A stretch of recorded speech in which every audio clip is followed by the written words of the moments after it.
Make sure you guys hit the subscribe button if you guys are enjoying the content that we're throwing up, and make sure you guys hit the like button if you enjoy the video, and yeah, let's begin.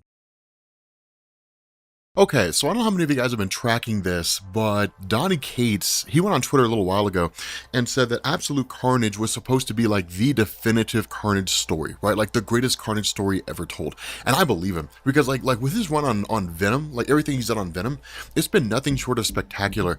And the way this first part ends, I'm excited to see what happens. But for those of you guys who are kind of jumping into this for the first time, a couple things I would suggest here. The first is to go back and watch our videos on Venom, and we'll have we'll have all the videos down in the description. We'll probably do a full story video out of it, so you kind of have you're caught up on essentially everything. But then we'll also I also suggest you guys watch my video on Carnage Explained. That way, between those two things, you can get caught up. I did call Carnage Venom a couple times, but people knew what I meant, so it's all good.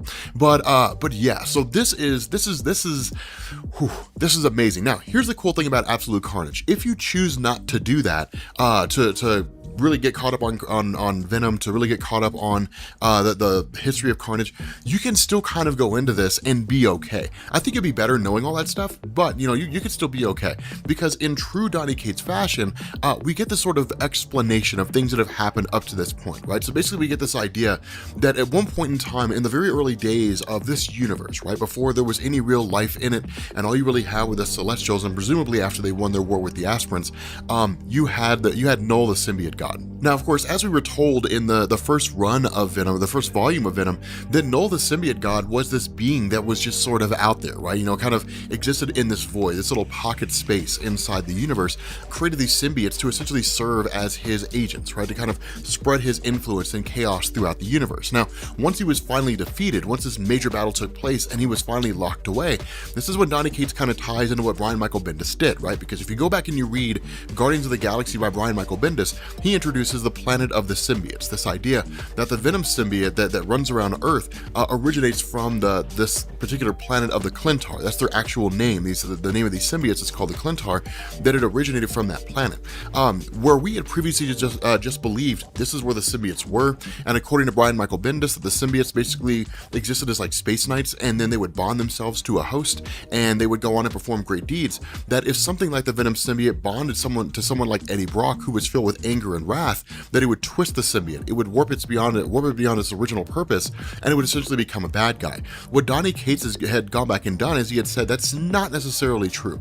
Now, the symbiotes were created out of evil, and the planet of the symbiotes is as much a prison as it is a location, in the sense that once Knull was defeated, he was locked away inside of his own planet, or I guess inside this planet of the symbiotes, and the planet itself is just a giant ball of symbiotes that exists out there in the universe somewhere. And so once he was defeated, they kind of began changing their tune, essentially became good guys, and willingly locked him away as best they could. Now, the issue with this is kind of one of the cool things that Donny Cates goes into, is if you go back and you look at the history of Venom and the various symbiotes, so like Toxin, Carnage, so on and so forth, Shriek and whatnot, you had this idea where whenever a symbiote left an existing host and then went to a new host, they would basically maintain information about their previous host, right? It's one of the ways that the Venom symbiote was able to dodge Spider-Man's spider sense, right? Like, Spider-Man was the first one to hold the symbiote and then cast it off at the advice of Reed Richards of the Fantastic Four. And so when it left him, it felt betrayed, and then in turn bonded itself to Eddie Brock, who was already pissed off at Peter for costing him his job, but it took the knowledge of Spider-Man with him, right? So like the knowledge of Peter's identity, the knowledge of Spider-Man's spider sense and how it functions and how to get around it. That's one of the reasons why Venom was so capable and so dangerous back in the day. And so the result is that what Donny Cates is kind of building on here is saying that like every time a symbiote leaves a person, that it leaves a little imprint of itself, a tiny little bit of itself. Now, again, this is existing knowledge. This really isn't anything that Donny Cates has built off of, or I guess really created out of his pocket. What Donny Cates did is he came back and he said, these little codexes, these little itty bitty symbiote imprints that are left on a person's DNA, if they're all brought together, they can be used for the purpose of waking up Knull on the symbiote planet and then bringing him back to life, kind of resurrecting him. And that really seems to be the motivation, or at least one of the big motivations behind the Carnage cult. Now, what Donny Cates has kind of been tinkering with, kind of been toying with, is this idea that Cletus Cassidy wants to resurrect Knull for the purpose of killing him and taking his place, taking all of his power, and then controlling all the symbiotes across the universe. And to be honest, Carnage becoming God seems pretty insane, but that's really what happens here, right? Like, Carnage essentially becomes God in this bit, and that's what's kind of nuts, is because what it does is it switches over to Eddie Brock. Now, Eddie Brock is really kind of recounting all this stuff, right? Like saying all these different things and talking directly to Dylan. Now, again, in our first volume, we learned about the character of Dylan. We learned that Dylan is actually the son of Eddie Brock, but Eddie's basically led Dylan to believe he's simply his brother. And this is just because of the fact that Dylan is a son that Eddie never knew he had, right? That was just kind of dropped off at his father's house by a woman he was with at one point, who ultimately ended up taking her own life. But because of the fact that his father was so abusive, Eddie wanted to get him out of there, right? He wanted to get him away from that life and have him live a normal life. The downside of this is that as they're making their way in New York City, suddenly, like, all these different, digital billboards are met with like these wanted posters for Eddie Brock himself. And so, like, the whole world is aware of who he is. The whole world is aware that, like, he's a dangerous man that needs to be captured. Now, this is the cool thing here, because when this happens, you basically have Cletus Cassidy, who kind of pops out of nowhere and then sends Eddie and Dylan flying over into really in like the way of this oncoming subway train. Now, this is one of the cool things here, is because when Eddie was talking to Dylan about who who Carnage was, Dylan was kind of like, the eyes and ears of like the new person, right? Like the new reader. He was kind of the new reader in the story, in the sense that people who are just jumping onto this don't really know the history of Carnage. They don't really know the legacy of Carnage. They don't really know the madness that came with Cletus Cassidy, the willful abandonment, right? Like just murdering with abandon all these different people that he came across for no other reason than the fact that he could, right? It wasn't like he was trying to become some super criminal to amass great wealth or to attain absolute power, and he did all these things because he just wanted to, because he just wanted to arbitrarily take people out. That's the kind of villain that Eddie's talking about right now. And that's, again, a villain. That's one of the things we talked about in our video on Carnage Explained. It's one of the kind of villains that you never really see. A villain who just shows up and just arbitrarily takes people out for no real reason whatsoever, aside from the fact that it's a nihilist and it just loves it loves madness and carnage. It loves its own namesake. And so, again, like, what we end up finding out here is that where Eddie and Dylan were running away from some man in a suit, that where Cletus Cassidy was the one who pushed them in front of the train, the man in the suit was actually the Venom symbiote. Now, for those of you guys who are kind of playing catch up here, there came a point during their first fight with what was essentially this giant dragon, this really old Grendel suit. It wasn't really Knull, the symbiote god himself, so much as like a facsimile of Knull, kind of like a taste of what would happen if Knull ever came back in like full and true form. Not really as powerful as he could be, but certainly powerful enough to like wreak havoc in the city of New York. And of course, that story culminated with Eddie Brock grabbing the Venom symbiote and because fire is a weakness of the symbiotes, pushing Knull, or at least his facsimile of Knull, into a furnace, but also seemingly killing the Venom symbiote in the process. And so the result was that they were separated for an amount of time. Now, following this, what you had were basically two stories being told about Eddie Brock and then one about the Venom symbiote. The symbiote itself got its story in the War of Realms, right? It was basically dealing with everything with Malekith and so on and so forth. Malekith's dark magic, which we'll talk about here in a second. But then you basically had the story of Eddie trying to make his way and figure himself out. And that was one of the cool things about this, is because when the Venom symbiote shows back up and wants to bond itself to Eddie, the response of Eddie is, no, I don't want to. Like, I don't want to go back to this life again. And that's an important thing, because when Eddie first got the Venom symbiote, he saw it as a tool to be used to defeat Peter Parker, aka Spider-Man, for costing him everything. He was hell-bent on revenge and anger, and that was basically it. And then you started running into these stories where Eddie Brock began to sort of change his tune, where he began to become like a different kind of character. He became anti-Venom for a little while. He began to basically become like a good guy, almost like the reformation of Flash Thompson, right? The high school bully of Peter Parker who lost his legs in the military and went on to become Agent Venom. It's a cool thing in this scenario, because what Eddie Brock has discovered is a thing that really, as the reader, we kind of always knew, but Eddie was never really able to figure out for himself, that he's highly capable, that he's a very, very capable person. Now, the guilt of Eddie's past life, the idea that he and his friends had hit a kid when they were younger, his father got him off, these are the kind of things that have sort of driven him, that kind of made him the villain. But the idea of coming back and trying to reform, trying to be a better person, means casting off that past part of his life, which includes Venom. Being able to settle down, being able to raise a son, and to have some small measure of peace is the guiding force behind Eddie. The problem with this is now Carnage is back, and this is no small thing. thing, because when Carnage arrives here, like, all hell begins to break loose, right? Because you're talking about Cletus Cassidy, who for all intents and purposes should basically be dead, toting the power of one of the original symbiotes as it was created by Knull the symbiote god, basically meaning it's more powerful than Eddie Brock, it's more powerful than Venom. So this is one of the cool things that's interesting here, because it's sort of a tribute of sorts, at least in the first part. I mean, not fully on in terms of the entirety of the story, but in this first part here, it's a tip of the hat to Maximum Carnage. When the Carnage symbiote bonded to Cletus Cassidy on the blood level, and he became just way more powerful than both Eddie Brock and Spider-Man, he was a force to be reckoned with. We're essentially dealing with the same concept, except amplified even further. It's a symbiote joined to Cletus Cassidy on the blood level, but it's a more powerful symbiote than both Venom and really like any other one that we see out there right now. So this is an exceedingly dangerous, incredibly powerful Carnage that's running around out there right now. And like, it really shows, because he basically one punches Eddie Brock. He punches him in the face. He breaks his orbital bone, his brain is hemorrhaging. I mean, in like one fell swoop, Eddie Brock's been taken out. That's the kind of Carnage that we're dealing with. Back in the day, it was really more like Carnage's durability, right? His ability to create all kinds of different sharp appendages and so on and so forth, and his insanity that made him almost unpredictable. That's really what made him such a huge force back in the day. And this one, it's just like the sheer force of the symbiote he wields, the power he possesses, is enough to like take out Eddie Brock in one hit. And so what Eddie does is respond in kind, doing the only thing he can do, grabbing the electrical lines of where the subway train was, and then grabbing Carnage, and then just electrocuting the piss out of him. And basically it destroys the Carnage symbiote, in the interim, but all it really does is it's really just kind of like temporarily send it into chaos. And that's basically it. It's a stopgap measure. And Eddie knows this, right? Eddie knows this is a stopgap measure. He knows there's no real way, as far as he's aware, to defeat Carnage in the traditional sense. And again, that makes sense, because in the Maximum Carnage storyline, it really took the combined efforts of Spider-Man and Venom to pull it off. Now, even the first time they met before Maximum Carnage, it took the combined efforts of Venom and Peter Parker, Spider-Man, to defeat this guy. And so again, we're dealing with a super amped up, very powerful version of Carnage. And so as a result of this, the Venom symbiote shuts down the mind of Eddie Brock, puts him in a catatonic state while he basically heals his body, and then takes him to the only place, the one place where they can get any real measure of help.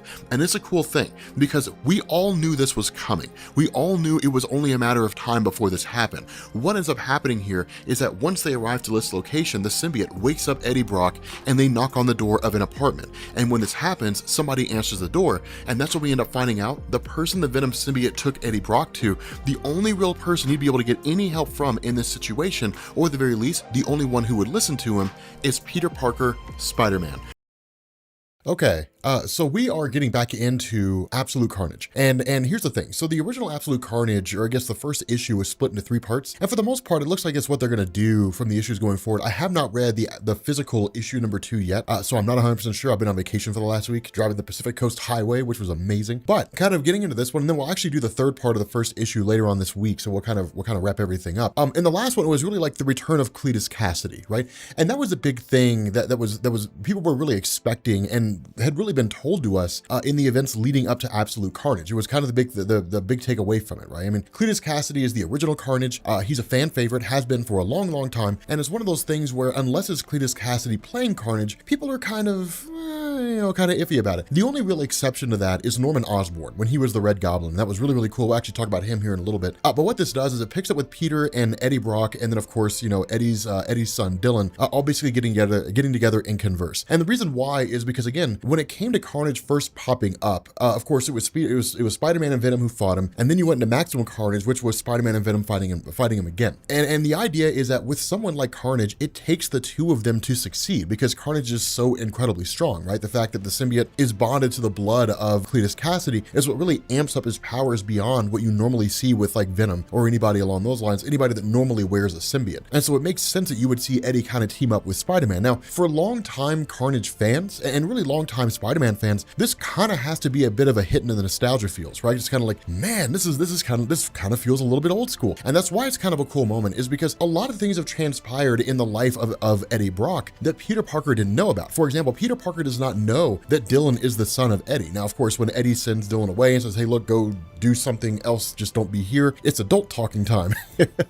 You guys all remember that from when you were kids. It's a chance for Eddie to basically sort of kind of let his guard down, right? And just sort of let the whole thing kind of be out there and say, hey, look, like, he's my kid. And this isn't really even about me. It really is, it's not even really about me stopping Carnage. It's about like stopping him to make sure that my kid's safe, right? Because if Carnage gets his hands on my kid, he'll kill him. And it's really just protecting people outside of myself. And that's why it's a really important thing, right? Because Eddie's been a bad guy, he's been a good guy, he's been a victim of circumstance. Spider-Man's seen a lot of things transpire with the character of Eddie. And this is kind of the newest take for his character insofar as he's out there and coping with a few things. And it works. And it's really cool to see because it kind of makes Spider-Man a little softer to him and say, okay, you know, I guess I can kind of get where you're coming from. But then suddenly they're met with a news broadcast and there's this mass grave that was essentially dug up out in the middle of nowhere. And initially it's kind of like, whatever, man, nobody wants to see this. They turn it off. Eddie Brock starts freaking out. Spider-Man's like, what the heck is going on? And he was like, everybody who's ever been a symbiote is buried out there. Like they're in that mass grave, right? And that's one of the big things that we recall from what we've been told, both during the prelude stories to Absolute Carnage and by the interviews that Donny Cates has done himself, that you have this circumstance where Cletus Cassidy is basically going around and grabbing what are called these codexes, right? These little codices pieces, and it's designed to basically like kind of recreate the whole, right? It's sort of been that way ever since Knull popped up, in the sense that like when Knull was there, he was the guy that created all the symbiotes. They function as a cohesive unit, and following his defeat, they've kind of been separated ever since. And it's the Carnage symbiote basically grabbing all these different iterations of either itself or Venom, and then combining them all into a singular unit, which will amplify his power even further, and then presumably try to take on Knull and then, you know, destroy Knull and then become like god of the symbiotes, which makes sense. It'd be actually really cool to see if Carnage like took over all the symbiotes and became their new god. But it's a cool little thing here because what you get is this revelation, you know, where Eddie's freaking out and he's kind of panicking. The big thing to really come out of this is he's saying like Annie's body is buried out there somewhere. Now, for those of you guys who have not been keeping up with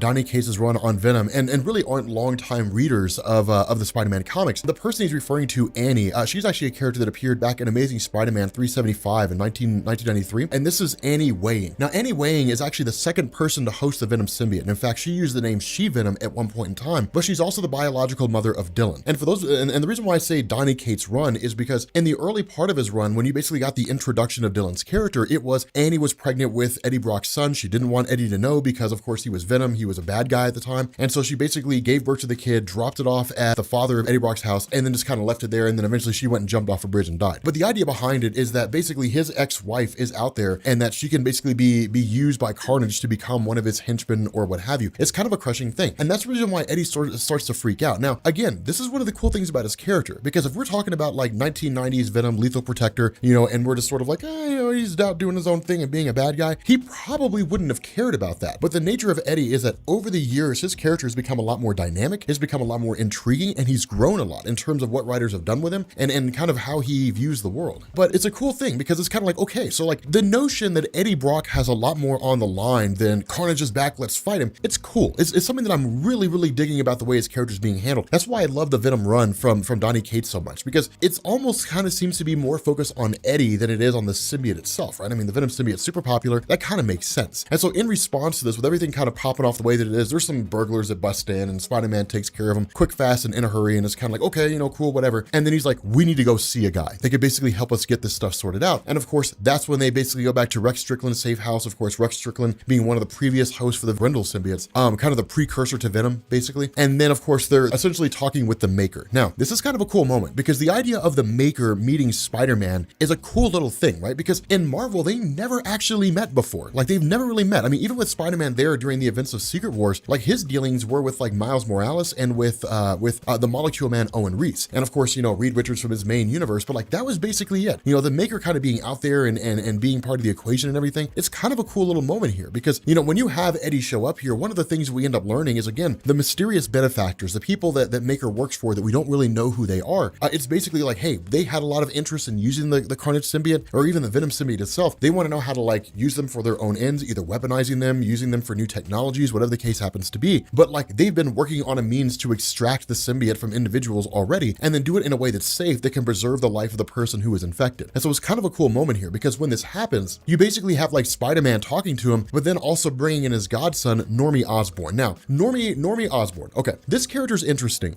He almost kind of has the Franklin Richards effect in the sense that like he first popped up back in like Amazing Spider-Man 285, and then like nobody really did anything with him after that. Not for a long time. Normie Osborn really had his big moment during the Red Goblin storyline, and we never never actually covered that, the go down swinging storyline. We never actually covered that, and I feel like we should, if for no other reason than the fact that like it ties in pretty neatly with Absolute Carnage. But basically, Normie Osborn is the son of Harry and the grandson of Norman. So Norman Osborn, as most of you guys know, is the Green Goblin, right? And the big moment he had over the course of his entire publishing career was throwing Gwen Stacy off the bridge. And in certain circles, there's still a debate that goes on over who actually killed Gwen Stacy. If it was the Green Goblin who killed her before Spider-Man got there, or if it was Spider-Man shooting his webbing into her foot and then like her neck snapped, right? Because it goes both ways. There's an actual onomatopoeia in the comic that says like snap, right? Like her neck snaps. And then in the same comic, the Green Goblin's like, I killed her before you got here. So there's fans that kind of go either way, and really kind of the argument rages still to this day. But following that, really like the next big moment, I would say, in the history of Green Goblin, like the really huge landmark kind of character shifting moment came during the events of Dark Reign, right? You come out of Secret Invasion, Tony Stark is kicked out as director of S.H.I.E.L.D. after the fact that, Skrulls have been replacing humans and various superheroes, and Tony Stark didn't know. And so he's replaced with Norman Osborn, who had a key piece of information that turned the tide of the Secret Invasion war that basically led to humanity winning. And so he dismantles S.H.I.E.L.D., he basically creates Hammer, and he goes forward doing villain things because he's a bad guy, and then tries to like basically conquer the United States and then eventually the world. Now, ultimately, he's defeated, he's thrown in jail, and then along the way, the Green Goblin kind of bothers him a little bit, kind of harasses him, and then ultimately he recalls Hammer, makes his escape, and then he was kind of free floating after that. And then you go into basically the Red Goblin story, which is kind of an attempt to bring Norman Osborn back, but then modify him, right? So give him the Carnage symbiote and basically become a combination of the Green Goblin and the Carnage symbiote, which is basically Red Goblin. And it was a cool thing, but during that story, what he did is he had actually kidnapped Normie and then basically, put a piece of the symbiote into Normie Osborn and then turn him into what was called Goblin Child. And it was kind of a cool little segment. It was a cool little thing. It didn't really last long enough to see where it went, just because of the fact that we were coming up on the end of Dan Slott's run, and that basically went into the new era of Spider-Man with Nick Spencer. But it was a cool little thing. It was a cool moment and a cool bit of storytelling. But that really Norman Osborn has just kind of been in Ravencroft ever since, right? Ever since the events of the Red Goblin story when he was defeated, he's just kind of been locked up and imprisoned. But that's why Normie Osborn is here, is because of the fact that he held the symbiote at one point, that Codex is there. Now remember, the Codex is really Donny Cates' way of explaining how it is that the Venom symbiote could leave Peter Parker and then go to Eddie Brock and then still remember everything about Peter Parker, right? It plants a little piece of itself, a little memory, a little tiny knowledge fragment, a little nugget of information, and Peter leaves it there, and it always happens from one host to the next. And so it's basically Carnage going around and trying to take each one of those individuals into himself and capture their Codex by default. And so initially the idea of the maker is, well, if this kid's been exposed to the Codex, then let's basically take a blood sample and see if we can't find a way to, find a weakness or what this Codex means, and if we can use information there to take out Carnage. Of course, the response of Spider-Man is absolutely not. I'm not going to let some crazy guy who's an alternate reality version of Reed Richards take a blood sample off of my godson, because I don't know what this guy's going to do with it. If he's going to create like 1,000 clones of this kid, who knows? Like, this guy's kind of bonkers, and in reality, he's right. The maker is kind of crazy, but as a result of this, the maker's like, well, then fine, get me somebody else. Get me anybody else out there that you know of off the top of your head right now who's held the Venom or the Carnage symbiote, and then bring them here. And there's only one person that these two guys are aware of. There's only one individual that these two guys know that they could basically find, locate, bring them back, and then use that person as a means to achieve this goal. And we'll find out in the next video. Okay, so the power supply for my eGPU fried, my MacBook Pro had a hardware failure that I had to take it in and have it shipped off for repair. Everything's failing in my home right now. What's going on, guys? This is Rob, and we're covering part 3 of Absolute Carnage. In part 2, really parts 1 and part 2, because remember, the first issue split into 3 parts. The first 2 parts, it was basically panic mode, right? It was the idea that Cletus Cassidy had essentially returned. Now, the way that Donny Cates had written this is that Cletus Cassidy had been coming back for a while. It's just that right now, Eddie Brock just realized what was really happening, right? He just realized that like Cletus Cassidy's made his return. And I love the way that Donny Cates wrote that, right? Because for the person who's kind of getting into Carnage and doesn't really know anything about the character, it's like, cool, a new symbiote. For people who are familiar with Carnage, it's like, cool, an old symbiote, and a lot of people are going to die. But it's one of these things where kind of like your dedication and your sort of time spent with the character of Cletus Cassidy over the years is kind of rewarded, right? Because like this is the return. This is like the joke if the Joker got the Venom symbiote, right? Like a crazy person becomes Venom and then like loses their minds. But the idea behind this is that we're basically dealing with them going and grabbing Norman Osborn. Now, we talked about this in the last video, and we'll kind of refresh it a little bit for those of you guys who are you know, kind of coming into this. So if you're watching the full story version of this, we'll kind of be repeating ourselves for a second. But the idea behind Norman Osborn becoming really the Red Goblin, right? The Carnage and the Goblin concept was to kind of try to reinvigorate Norman Osborn, right? To kind of like give him a new status quo after the events of Dark Reign. In reality, you don't really need to, right? There are some villains out there in the realm of comic books, the Joker, Lex Luthor, characters like Norman Osborn, who's probably, while he's not certainly the most iconic Spider-Man villain, I'd say he's probably the most important. And so what they did is Marvel basically said, let's give him the Carnage symbiote and then in turn have him bring back the Green Goblin, so he basically becomes the Red Goblin. And it was really popular for a little while, right? Like it's one of the more popular stories involving the various symbiotes. I would say it's more popular because it involves a symbiote as opposed to just the Green Goblin himself. But again, he's a legacy villain, right? So it's one of those things you don't have to really change all that often. What you end up having here is Spider-Man and you have Venom, who basically race off to grab Norman Osborn. And this is kind of an important thing here, right? Because with Norman Osborn as the Red Goblin, I wouldn't say he pushed the symbiote to new heights by virtue of like his intelligence and so on and so forth. It was really more like merging with the Green Goblin and the Venom symbiote that kind of pushed it to new heights. But Norman Osborn is not an unintelligent guy. And the real question, the idea behind this is that with Venom really realizing what's going on and this idea that Cletus Cassidy is running around and tracking these codexes, right? Like trying to kill the various individuals who have been symbiote hosts. The question is, we kind of have to save Norman Osborn. Now, it's interesting here because on the surface, you would say, well, then let him die, right? Like just let Norman Osborn die. And it's one of those funny things because it's really more of the moral quagmire of Venom and Spider-Man. What kind of superheroes would they be if they just let Norman Osborn die, right? I mean, that's kind of the issue that you run into here. What kind of heroes would they be if they let this guy die? And that was basically the end of it. And so again, it's kind of intriguing because in the midst of all this, suddenly you end up having Spider-Man who goes nuts. And this is one of the more important things that Donny Cates is doing here. Again, we talked about this in the first couple parts and it bears repeating here, but the idea is that in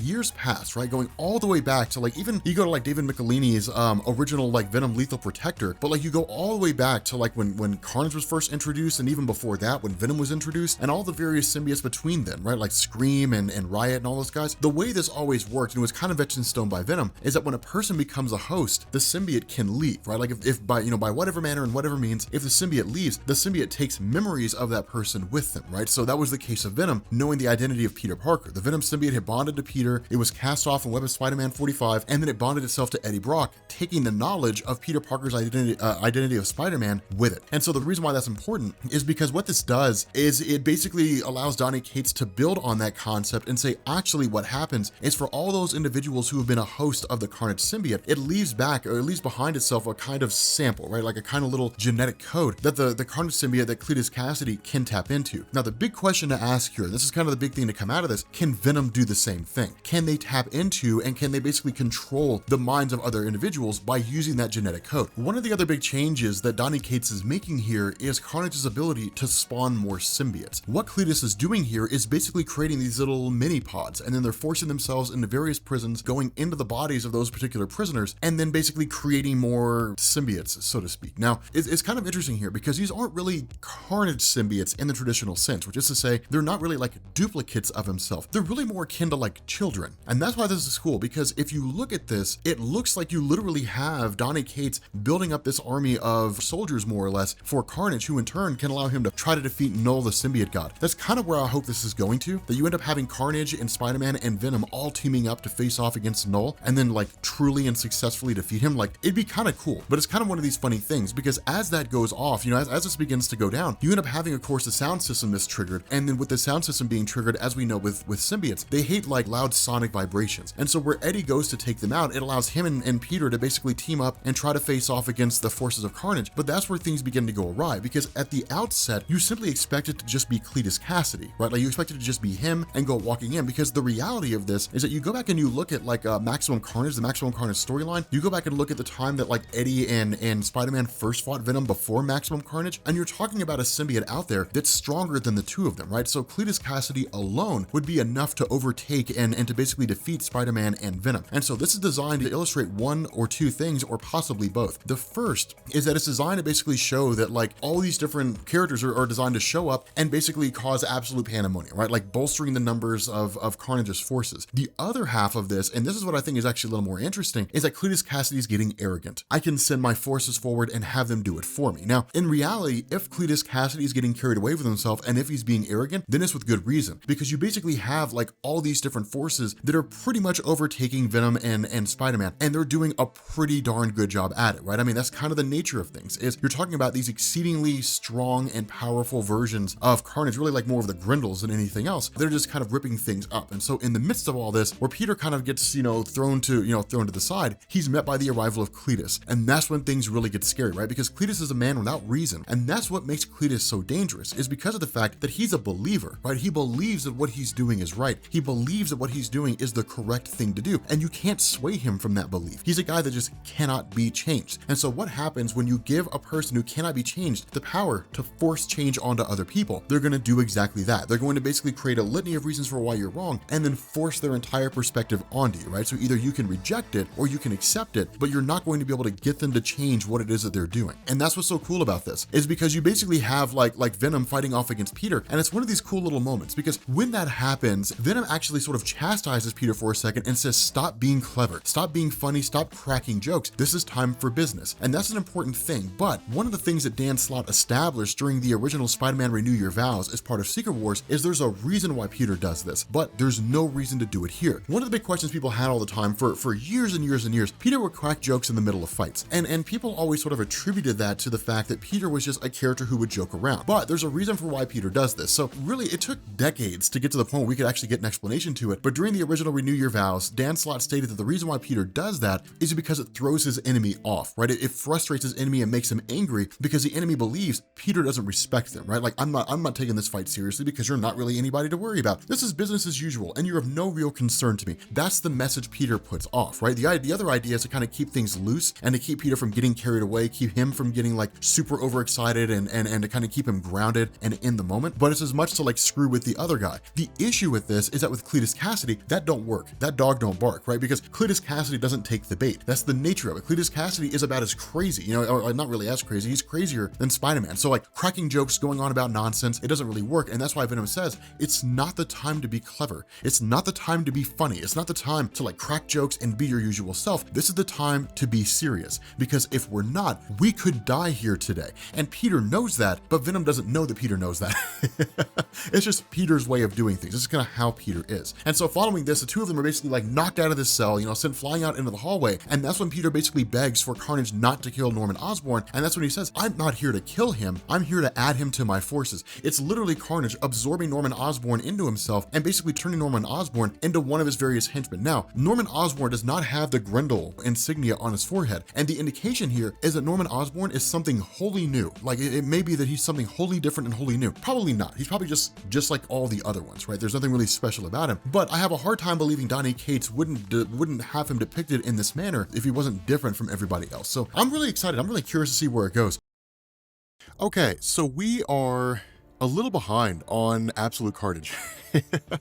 And you would think that we would be caught up, right? Like you think we would have it all caught up and everything, because I really love this event. But I took a vacation all last week except for like 2 days, and one of those audios was already just kind of out there. So now we're actually getting back into the thick of things, right? Like actually getting back into the meat and potatoes of recording. A lot of you guys are probably also wondering why I haven't done full story videos recently. I'm actually saving them towards the end of the year, and then I'm just going to kind of like do a month where I just dump a whole bunch of full story videos from what we've done so far, and just kind of go from there, right? So Absolute Carnage will probably come out in like November, and then there'll be like a few others here and there. So yes, Absolute Carnage Part 2. Okay, so what Donny Cates has basically written so far is this story where things are in dire straits, right? I mean, and here's the funny thing about Absolute Carnage is in this issue, and this really, technically it's the second issue, although it's like the fourth part more or less, it almost kind of feels like Spider-Verse meets like Carnage. I mean, we're not dealing with multiversal versions of Carnage, but it does feel like that insofar as anybody who's ever held a symbiote is basically being tracked down by Carnage and being consumed. Now, this is one of the things that I kind of wanted to toy with in the last video, and we kind of want to bring to light in this one, is that really Norman Osborn is not fully under the control of Carnage, right? And it's something that a few of you guys pointed out in the comments of the last video. For those individuals who were totally under the control of Carnage, they have that little spinning spiral thing on their face. For Norman Osborn, he doesn't have that. Now, why he doesn't have that is not explicitly given to us, right? Because looking at this off the top of our heads, from what we've seen so far, those individuals who Carnage has consumed are under his control, right? But the individuals that we've seen him consume so far, at least in the first few issues, have just been those that he's basically taken a portion of himself and put it inside of them. So we don't really know, at least at the moment, at least at the time I'm making this video anyway, like suspend your disbelief for a second. But the idea behind this is that it doesn't look like Norman Osborn is totally under the control of Carnage. And this is cool because it allows Norman Osborn to basically maintain himself, right? It allows him to kind of keep the personality that we've all kind of come to know and love over the years, the kind of rebellious guy, the guy that like, you can't tell me what to do, because what you basically have here by virtue of Cletus Cassidy and Carnage is you've got two roosters in the hen house. That's essentially what's going on, and one of them's gonna have to go. That's basically what's taking place here. Now, of course, for Spider-Man and Venom fighting off against these massive numbers of Carnage forces, there's no way they can win, right? And it would be a foolish measure to try and stay. It would be stupid. I mean, there really wouldn't be any sense in it, right? They're throwing away their life for something dumb if they were to stay here. Now remember, Spider-Man does not know all the changes that have gone on with the Venom symbiote. He doesn't know everything that's happened here. And so this is important because for Eddie Brock himself, of course, having come into contact with Knull basically sort of expanded the powers of his symbiote, which in turn granted him, of course, the power of flight by use of wings. Spider-Man doesn't know all this stuff, right? So he's kind of coming into this thinking, this is Venom as I've always known him. We're standing at the top of, like, you know, Ravencroft Asylum. If we jump off, we're probably going to be dashed to pieces on the rocks. We're screwed. We're basically going to die. And it's cool because Eddie Brock basically flies them to safety. Now, this is where the Norman Osborn part begins to come in, because where you have, you know, Norman Osborn asking the question, why aren't we going after them? The response he's being given by Cletus Cassidy is, well, because there's other people for us to go after. Now, this is kind of a cool thing because Norman Osborn's stance is, well, we got to take out Spider-Man and we got to take out Venom because they'll come back and they'll catch us later on. And in reality, he's not wrong. The funny thing about this is that they're actually looking at the same goal from two different perspectives, right? So like Norman Osborn is looking at this from the perspective of like what we saw with Dark Reign. Take out the heroes right off the bat, like get them out of there as fast as you can, and there'll be nobody to stand against you. Cletus Cassidy, on the other hand, seems a little more subversive, right? His stance is, we won't go after them. We'll just amass our forces to such a huge amount that we don't need to worry about them, right? So like when they come calling with whatever forces they have, it won't make a difference. It's cool in terms of how their approaches work because both of them have merit. Now, the problem with this comes when it's Venom and Spider-Man, kind of transitioning back to these characters again, when it's Venom and Spider-Man and it's what do we do next, right? Like where do we go from here? Because they're both in pretty dire straits, right? I mean, this is basically their worst nightmare, right? In a lot of different ways. It's the worst thing they could have seen happening. The most insane character they've ever come across, bonded to one of the most powerful symbiotes in existence, probably the most powerful short of Knull, the symbiote god himself, is now running amok in the city of New York and marshaling his forces. It's pretty bad. It's pretty terrible. You're talking about a crazy guy. So he's leading the show. He's running the show here. And then he's creating a whole mess of people, like a whole army of people who can avoid Spider-Man's spider sense. It's the most horrifying thing ever because at any point Spider-Man could die and he'd be dead before he heard the sound that killed him. So it's one of these crazy scenarios. Now, for Eddie Brock himself, things are a little bit different. The cool aspect is that because of the fact, and this is really what Donny Cates seems to be going with, and it can kind of go two different directions, right? But Venom himself can kind of feel the forces of Carnage. It doesn't mean he knows he can pinpoint them exactly where they are, right? Like he's no Molly Walker from Heroes, but it's one of these things where he can kind of feel the fact that they're out there and they're kind of making their way towards him. So it almost kind of seems to be an empathic thing. How it is that he picks up on that, again, it can kind of go a couple different ways. It can go by way of the fact that all these forces are being marshaled by a Grendel symbiote, which is kind of the precursor to the symbiote of Eddie Brock and of like the Venom symbiote and all that kind of stuff. We can kind of go that route. Or we can go the route that I think is a little more interesting, is that basically Carnage is spawned directly from Venom. And so because Carnage is spawned directly from Venom, and because Carnage bonded with Cletus Cassidy on the blood level, even though he's using a Grendel symbiote, it kind of seems to carry over, and it allows Eddie Brock to basically feel the offspring of Cletus Cassidy in the form of all these different forces out there. So it's kind of a cool little moment here, but ultimately they end up settling on the idea that Spider-Man is essentially going to marshal the Avengers, right? Because remember, Spider-Man is an Avenger, and he has been since the New Avengers by Brian Michael Bendis. It's one of the things a lot of people tend to forget, that Spider-Man is kind of, he's out there and he does his own superhero thing, but unless you're reading an Avengers story that involves him being part of the team, it's easy to forget that he is a member of the team. The issue with the Avengers comics, as you usually see them, is that they often focus on the core Avengers rosters, right? The ones who are there day in and day out. Now, again, it's kind of a cool little show by Donny Cates, because in this day and age, in the age of crossovers with Marvel, it's the one question a lot of people would ask is like, why doesn't Spider-Man get a hold of the Avengers, right? So like he nips that right in the bud. Like we'll call Captain America, we'll call Wolverine, those two guys specifically because they dealt with a Grendel symbiote in the past and they kind of know how to defeat them, or at least have a much better understanding of how to face off against them. The problem is that in the middle of all this, suddenly Eddie Brock basically gets a call from the Maker, Reed Richards from the Ultimate Universe. Now the idea here is that Reed, this version of Reed, the Maker, has kind of just been safeguarding Dylan, right? The son of Eddie Brock, albeit Dylan doesn't know. And so one of the funny things is that he, literally the Maker says, I've been combing through the FBI's database here, and like Anne Wei Ying was not in the body in like the mass grave that was dug up, right? Like her corpse was never there. And that was a big concern of Eddie Brock, because remember, we talked about this in the last video, that Anne Weying was basically his ex-wife, more or less, right? I mean, you know, it was one of these things where Donny Cates kind of threw it in there and said that she was pregnant with Eddie's child, and just, we never knew. But it was one of those things where basically she was the Venom symbiote for a little while, and then eventually it drove her crazy. Eddie Brock drove her crazy. A whole bunch of things drove her insane, and she jumped off a building to her death, right? Like, in between that time period, that's when Donny Cates came in and said, actually, she was pregnant with Eddie Brock's kid, and the result is that kid is here now. The issue with this is that if Anne Weying, having been a host for the Venom symbiote at one point, did not have a Codex in her body, then the question is, who has it? And what the maker says is, she passed it off to Dylan. Now, this is a very important thing, because what this means is that a Codex can leave a person and go to someone else. In reality, this is a way out for Donny Cates, because what he could do here is, at the end of the story, he could basically say, all the codices are now inside Carnage, and where Carnage would seek to rule as the right hand of Knull the symbiote and kind of bring darkness to the universe, Knull would kind of be like, no, and then just kill Cletus Cassidy, take everything and take all the codices to himself, and then, well, everybody would probably end up dying anyway, because he would be returned to full power. But the fact remains that a Codex can be passed from one person to the next. Now, we don't know if the Codex is a physical thing. I mean, we know it's written into a person's DNA, but as we know, when it comes to offspring, it's not like a mom gives birth to a child and then all her blood goes into the child and all her DNA goes into the child and she loses everything about herself. It's more or less just kind of copying her DNA and the father's DNA into that baby, and there's kind of a combination of both. And so this creates a really interesting scenario here, because normally you would look at that and you would say, well, the Codex just kind of copied from her into Dylan, but instead it just went into Dylan entirely. So it's kind of a cool little revelation here. I mean, there's a lot you can extrapolate from these small little things. And that's why Donny Cates is such a great writer, because you can bring these small little bits and pieces into this stuff and just kind of throw it in there. Now, from here, of course, you basically deal with Eddie Brock facing off against like all these Carnage Grendel guys who are all running up on him. It's like as fast as they can. And so it's like a cool moment, because it's like Venom's last stand. And so it's pretty badass.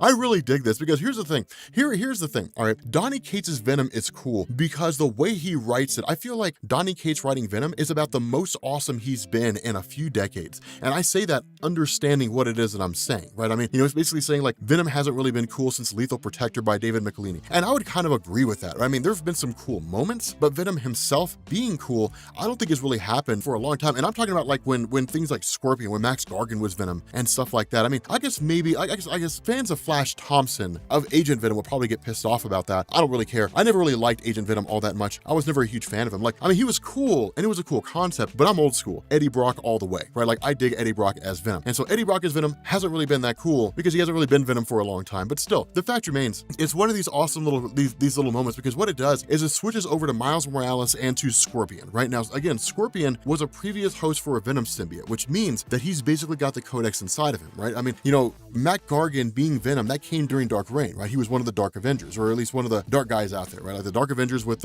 all the villains playing good guys, essentially. And so this was a cool thing, because you end up having like Miles Morales holding his own against all these guys. Now, this is an important thing to talk about here, because for those individuals who are new to Miles Morales, they would look at that and they would still see him as like the new kid on the block. And in a lot of ways he is. In comparison to like how long Venom's been active and how long Spider-Man's been active and how long Cletus Cassidy has been active, he is kind of the new kid on the block, right? Even looking at like other Spider characters, right? Like Miguel O'Hara, Spider-Man 2099, looking at like Kane, looking at Ben Reilly, looking at a lot of those characters who are out there. Yeah, I mean they've been there and they've been there for a very, very long time. So really Miles is the new kid, but Miles has a lot of experience under his belt that really helps him catch up, right? The entire events of Spider-Verse, right? Fighting off against the Inheritors, Spider-Verse 2. I mean, there's all these cool moments, these cool storylines that he's been a part of where he's faced off against some pretty heavy hitters. So grabbing a lot of experience, rolling it under his belt, the entirety of Secret Wars by Jonathan Hickman, all the events that transpired in there. So he's grown up pretty fast and gain a pretty solid understanding of what he's capable of. And so again, using his shock, all that kind of cool stuff, facing off against these guys, he's able to hold his own to a degree, more than you would expect, which is kind of cool for little Miles. Like, go Miles!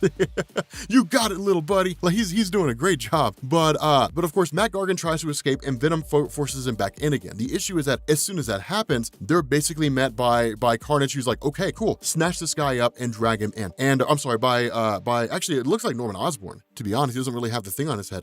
but they basically end up snatching him up. And of course, they manage to impale him, but of course, he ends up getting away when Miles goes to attack. And this is one of the crappy things that goes on here, because what takes place is that where this is revealed to be Cletus Cassidy, and it is actually him going through and trying to capture Matt Gargan, we end up having him capture Miles Morales. And this is kind of a big moment because we haven't really seen him capture a Spider character yet. And so that's why it really seems to feel a lot like Spider-Verse, because it kind of seems to be moving in the realm of the Inheritors. The question to ask here is, what will Miles do in relation to beefing up the power of like, you know, Carnage's forces? Like, will it kind of be spread all throughout them, or will it just beef up the power of Cletus Cassidy? How's all this going to work? The other thing to bear in mind here is that there's a lot of information that Miles has, a lot of places to get to, right? Like the what is it, the spider folks out there, what was the multiversal Spider-Man team? I don't remember what they were called. Nobody read it, so Marvel canceled it, but I guess I'm not alone in that regard. But nonetheless, there's a lot of cool things that could come out of this, a lot of information that could be extrapolated and could be extracted by Cletus Cassidy from Miles Morales on how to defeat these various characters, on how to take all of them out. As far as I'm aware, Miles does not know that Eddie Brock has a son, Dylan. And so as far as we're aware, I mean, I know that Carnage kind of knows, but there's nothing to lead Carnage to know that Dylan is the one with the Codex, right? I mean, we don't really know that yet. I mean, I guess he's just kind of tracking him down inherently, but still, it's a cool moment, right? I mean, because what this does is it goes into the one shot of Miles Morales being taken over by Carnage. It's a cool moment. Like, the story's pretty solid. Like, I'm really digging it so far. Okay, so Absolute Carnage just keeps getting better and better. This story just keeps getting ridiculously good. It's absolutely insane. And what this one does is it gives us like one of the coolest moments ever in the history of Venom and all that good stuff. Now, initially this picks up after issue number 2. I'm still debating on whether or not I'm going to cover the tie-ins. I'm not 100% sure. That's one of the reasons why I'm doing this issue by issue, is because if we decide to cover the tie-ins, we can do that later on just by, like, you know, or at least after this is done, like covering that video and then throwing it into the playlist and then just kind of being done with it. But it is cool because this comes in the aftermath of basically Carnage taking over Miles Morales. Now remember, Carnage is going after everybody who has in any form or fashion either come in contact with a symbiote, which grants them a codex, meaning that the symbiote leaves its DNA behind, or a person that he could add to his ranks in order to basically bolster his abilities and use them as a means to achieve his goal, right? So it's really kind of twofold. Technically, there wouldn't be a reason for him to grab Miles Morales, but Miles Morales is a spider person and very capable in his abilities. And so using him to his own ends, that allows him to basically go against Spider-Man and the rest of the superheroes a little more well-armed than he was before, instead of just relying on a huge amount of forces for him to use at his disposal. Now, in reality, like, for the most part, in comparison to Earth superheroes, numbers trumps powers almost all the time. The only exception you get with that are like characters who can like warp reality, or who have powers that have a huge area of effect, right? A huge AoE. So like, if you're talking about somebody like Storm who can control like all the elements, well, the numbers don't really matter, right? Because she's just like, you get lightning and you get lightning and you get lightning.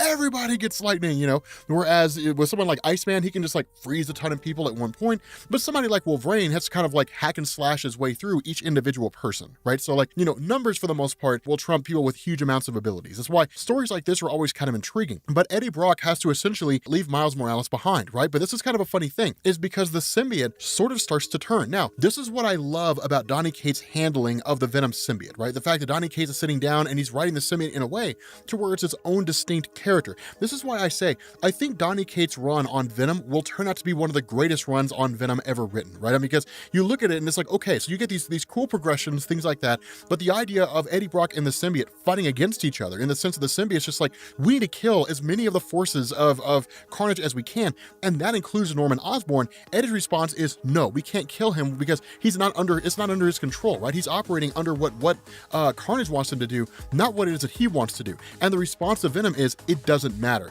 And that's kind of I kind of side with Venom on this one, right? I mean, I'm curious which side you go with, but I side with Venom on this one. Like, sure, he's not operating of his own accord, but it doesn't make him any less dangerous, right? It doesn't make him want to kill them any less, right? I mean, he's like, his desire is to kill them, like to take them over, incorporate them into the Carnage symbiote, and then to kind of expand their numbers, right? Like, knowing that he's not able to operate under his own accord, it doesn't matter, right? Like, he still wants to take them out.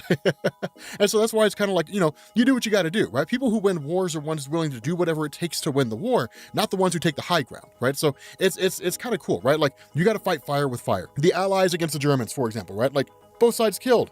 And we saw how that worked out. So it's cool when it comes to this, because what ends up happening here is Eddie actually tries to turn his back on the Venom symbiote for a minute, because the symbiote goes and tries to kill Norman Osborn, and the response of Eddie is, you can't. Like, if you really want to kill it, then fine, go on ahead and do it. Like, go on ahead. Like, I'm gonna go save somebody. Like, I'm gonna go be a hero. And this is interesting, because what it does is it pits the symbiote in a way to where it basically has its own moral struggle. And that's what I love about this, is because the symbiote is now as much of a person as Eddie Brock is, right? The symbiote's in a spot where it's like, okay, yes, like Norman Osborn can operate of his own accord. Basically, he's doing what the Carnage symbiote tells him to, you know, as part of the Grendel and all that kind of cool stuff. He's not operating of his own will. And yes, he still wants to kill us, but is killing him the right thing to do? And ultimately, like, Venom settles on the fact that it does not believe it's the right thing to do, and in turn ends up rebonding to Eddie, grabbing Matt Gargan, grabbing Scorpion, whose spine was broken by the forces of Carnage, and then flees. Basically takes off and goes back to Rex Strickland's safe house, which is, of course, again, where Eddie Brock is operating out of. Now, again, remember, like, when this whole thing went down, basically Eddie Brock told Spider-Man to get out of there and, like, to go find the Avengers, right? To, like, bring the Avengers together. And so, of course, that's exactly what Spider-Man did. Now, of course, we get Wolverine and we get Captain America, two old school members of the New Avengers when Brian Michael Bendis wrote them. We also end up getting Ben Grimm, who, again, is a heavy hitter and is kind of what they need.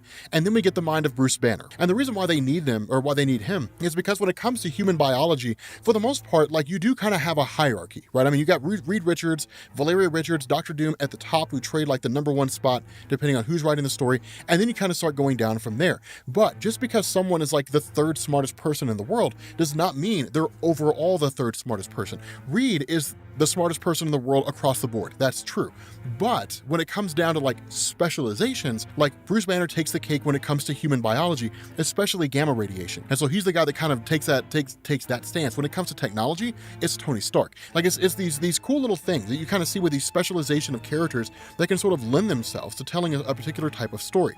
And that's what's been going on here, is that the science behind the Maker in terms of curing the son of Venom of his Codex works, right? Like, the Codex is now gone from the son of Venom. I'm sorry, gone from not the son of Venom, gone from Normie, from the son of Norman Osborn. And so it basically, I'm sorry, the grandson of Norman Osborn. But it works for the purpose that it serves, because what it means is this technology can be used to basically cure all the various superheroes of their codices. Now, what it does is it removes one half of the reason why why Carnage would want to take them, right? I mean, if these various characters have been hosts of the Venom symbiote in some form or another, and a codices was left behind on them, then in turn, like, Carnage would want to take them in order to get that Codex. With that Codex being removed, now Carnage doesn't have a reason, at least as far as that goes, to take them. But the power and the knowledge of Captain America, the power of like Wolverine, the power of Ben Grimm would still serve as an asset, meaning Carnage could still take them if he chose. So again, like, there's still motivation there for him to basically capture these guys and snatch them up and run away.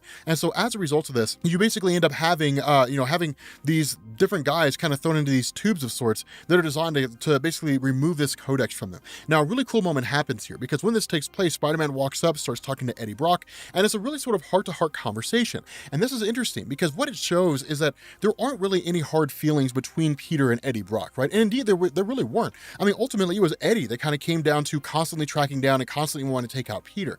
But at the end of the day, it's one of these things where they're basically allies. And this is why stories like this are so cool, is because what it means is that going forward, Eddie Brock could become, and probably will be, a tried and true good guy, right? Like, I wouldn't be surprised if you started seeing Eddie Brock on more like Avengers stories, different things like that, because of how capable he is and because of the fact that he's essentially turning over a new leaf. The issue with this is that when Peter basically asks Eddie, are you going to tell Dylan about the fact that you're basically his father, that Eddie for an instant seems to not know, and then ponders it, and then in turn, the real Eddie comes running up out of nowhere. And he's like, dude, Peter, get away from that guy, only for us to find out this is not Eddie Brock.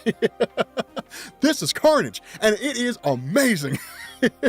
I love these twists and turns, man. Like, I love what Donny Cates is doing with this. Dude, Donny Cates, man, this guy, I swear to God, man, this guy's like right up here with Hickman for me. Like, the writing styles, totally different. The ability to create epic stuff, exactly the same. Like, it's amazing. Dude, Donny Cates, man, everything this guy writes is gold. Like, it's oh my God, it's incredibly nuts. Like, it's Donny Cates, kudos to you, man. I am digging what I'm loving what you're laying down, man. This is awesome. Because in turn, like, Carnage basically summons all of his forces in and starts attacking every single one of these guys. And the response of Venom is like, look, like I told you what would happen. I told you we had to take these guys out. I told you we had to kill them. And I told them what would happen if you were a half measure, if you didn't do what needed to be done in order to win. And that's ultimately the coolest thing about this, is it's like those who can't do what needs to be done in order to win lose. And that's just the way it is. It's always that way, right? Like, you know, it's cool to take the moral high ground, and it makes you feel good at the end of the day, but at the end of the day, you lose. And that's just the way it is. So I guess if you're okay with losing, then the moral high ground is fine. If you're not okay with losing, then do what it takes to win. And that's the response of Venom. If you're not willing to do what it takes, if you're not strong enough to do what it takes, then I will find someone who is. I will find someone who's strong enough to be able to take this threat head on and not have any reservation about killing the various forms of Carnage that are running around out there. And so in response to this, the Venom symbiote abandons Eddie Brock and bonds itself to Bruce Banner. Following that, like, Carnage is kind of like, I don't know who this loser is, whatever, who cares? Let's focus on the things that need to be focused on. But instead, he basically craps his pants when he comes face to face with what I think is probably one of the most cool characters that we've ever seen in the history of comics, Venom-Hulk. Okay, for those of you guys who are watching this video and who are a fan of The Boys, you are going to see that video later on today. That one is like 3 or 4 issues. This one's a one-shot. So I'm having my editor work on this one first and then send The Boys out later on tonight. So don't worry, the uncensored version will be on Patreon today, and then the censored version, of course, will be out on YouTube. So I haven't forgotten about you, not leaving you hanging. But in any event, so Absolute Carnage, the Immortal Hulk, this is a really, really cool story that goes into why it is that Venom merged with the Incredible Hulk, right? Because remember, when it comes to Venom merging with the Hulk, and really in more recent years, it's usually one of these things where you kind of give permission, right? Where it's kind of like, I'm willing to bond with you. And so when Venom successfully bonded to the Hulk, really kind of the background question was like, why did the Hulk let it happen? And what this does is it basically explains that, but it's actually Al Ewing building on some pretty big things here. It really goes into the notion of like the one below all and Knull the symbiote god. And this is pretty significant and probably one of the biggest comics or one of the most important comics that's going to come out, right? So that's why, for those of you guys who are new to comics, when you come across a story that you like, it's always important to at least skim the tie-ins for different events that are going on. Because a lot of times, like, tie-ins for the events will be really, really big, right? I mean, we saw it with like Original Sin and Jonathan Hickman's Avengers and New Avengers. You learn that Captain America was originally part of the Illuminati, and you had to know that if you were going to understand everything that came after, right? So just small little things like that, small little moments like that. This also actually kind of has a pretty big explanation that comes in it as well. But what it does is it initially picks up with Bruce Banner kind of in this dark room. Now, in reality, this is Bruce Banner inside of his own mind, which is something to kind of point out here. But it's cool the way this goes down, because occasionally we see this in Marvel Comics. You see that like Bruce Banner is having like some kind of internal conflict, or he's having some sort of discussion with himself, like with the Incredible Hulk or something like that. And it's been depicted in different ways. I like the idea of him basically being in like a big black box, right? Because it's just sort of the inside and the darkness of Banner's mind. But of course, he's basically speaking to somebody off panel and simply saying, hey, look, like maybe we should talk about how I got here. And now initially I expected this to kind of be like a run over of everything we've seen with regards to Immortal Hulk so far, but we don't get that. And it's one of the great things about Al Ewing writing, right? Like Al Ewing does not usually retread water. If you see kind of a recap of something that happened before, it's because within that recap is something that you didn't know before. And so it's a really, really cool little thing here, because what it does is it picks up with the events between the Immortal Hulk, the issue that we last covered, and the issue before that, right? So like basically between his conclusion. And what we end up getting is, of course, Bruce Banner waking up in this hotel room out in California. For those of you guys who were following that story, when he comes to, there's a couple different things that we get here. The first thing he does is he talks to like the Venom symbiote, more or less, is who it is that he's addressing. And he simply says, like, when you bond to a host, you know everything the host knows, right? Like you're awake 100% of the time. When the host is sleeping, you're awake. When the host is awake, of course, you're awake, but you don't really forget anything. He says, with me as the Incredible Hulk, whenever the Incredible Hulk comes out or any version of the Hulk, I don't remember anything. I black out. Now that's kind of a really, really big explanation to offer here, because what it does is it basically shows Banner does not know what the Incredible Hulk does. And over the years in Marvel Comics, that's been kind of waxed and waned and played with by various writers, right? Like some writers will say the Incredible Hulk always knows what Banner's doing, and Banner always knows what the Incredible Hulk does. And it can be a little bit frustrating, because what it does is it kind of creates a situation where you're kind of asking the question, if Banner doesn't know what the Incredible Hulk does, then why is it like 3 years ago in the story that was written by about the Incredible Hulk that Banner knew what the Hulk was doing when he was going about and engaging in his own actions? And it kind of works that way, right? Like if you go and you look at Worldbreaker Hulk, for example, Greg Pak really seemed to pitch the idea in such a way that the Incredible Hulk was able to reach that higher level of power because he and Banner were kind of in agreement with each other that the Illuminati have to pay for the suffering of everything that went on. You can also interpret it as Banner was never part of the equation. He had no no idea what was happening. But Banner references the events of World War Hulk, and he references like some of the things he did, right? So it gets kind of crazy in terms of how all this sort of fits together. But the big takeaway is that at the moment right now in the Immortal Hulk stories, whenever the Hulk comes out, Banner blacks out and doesn't know what the Incredible Hulk was doing. And so following that, where he basically sits down and watches the news broadcast about the, that mass grave that was dug up at a military graveyard, what it does is it asks the question, is General Thunderbolt Ross a person who's been dug up, right? Has his body been taken? And so that was initially the kind of question that was asked here by Banner, and it was, if that's the case, and Thunderbolt Ross's body isn't there anymore, then should I tell Betty Ross, right? Like the daughter of Thunderbolt Ross. The issue with this is that Betty in her harpy form, really in her Red Hulk harpy form, she's so far removed from the person that she was before. She can turn back into Betty, but she doesn't want to, right? She doesn't want to be that human part of herself. She's so far removed from the person that Banner knew that he doesn't know how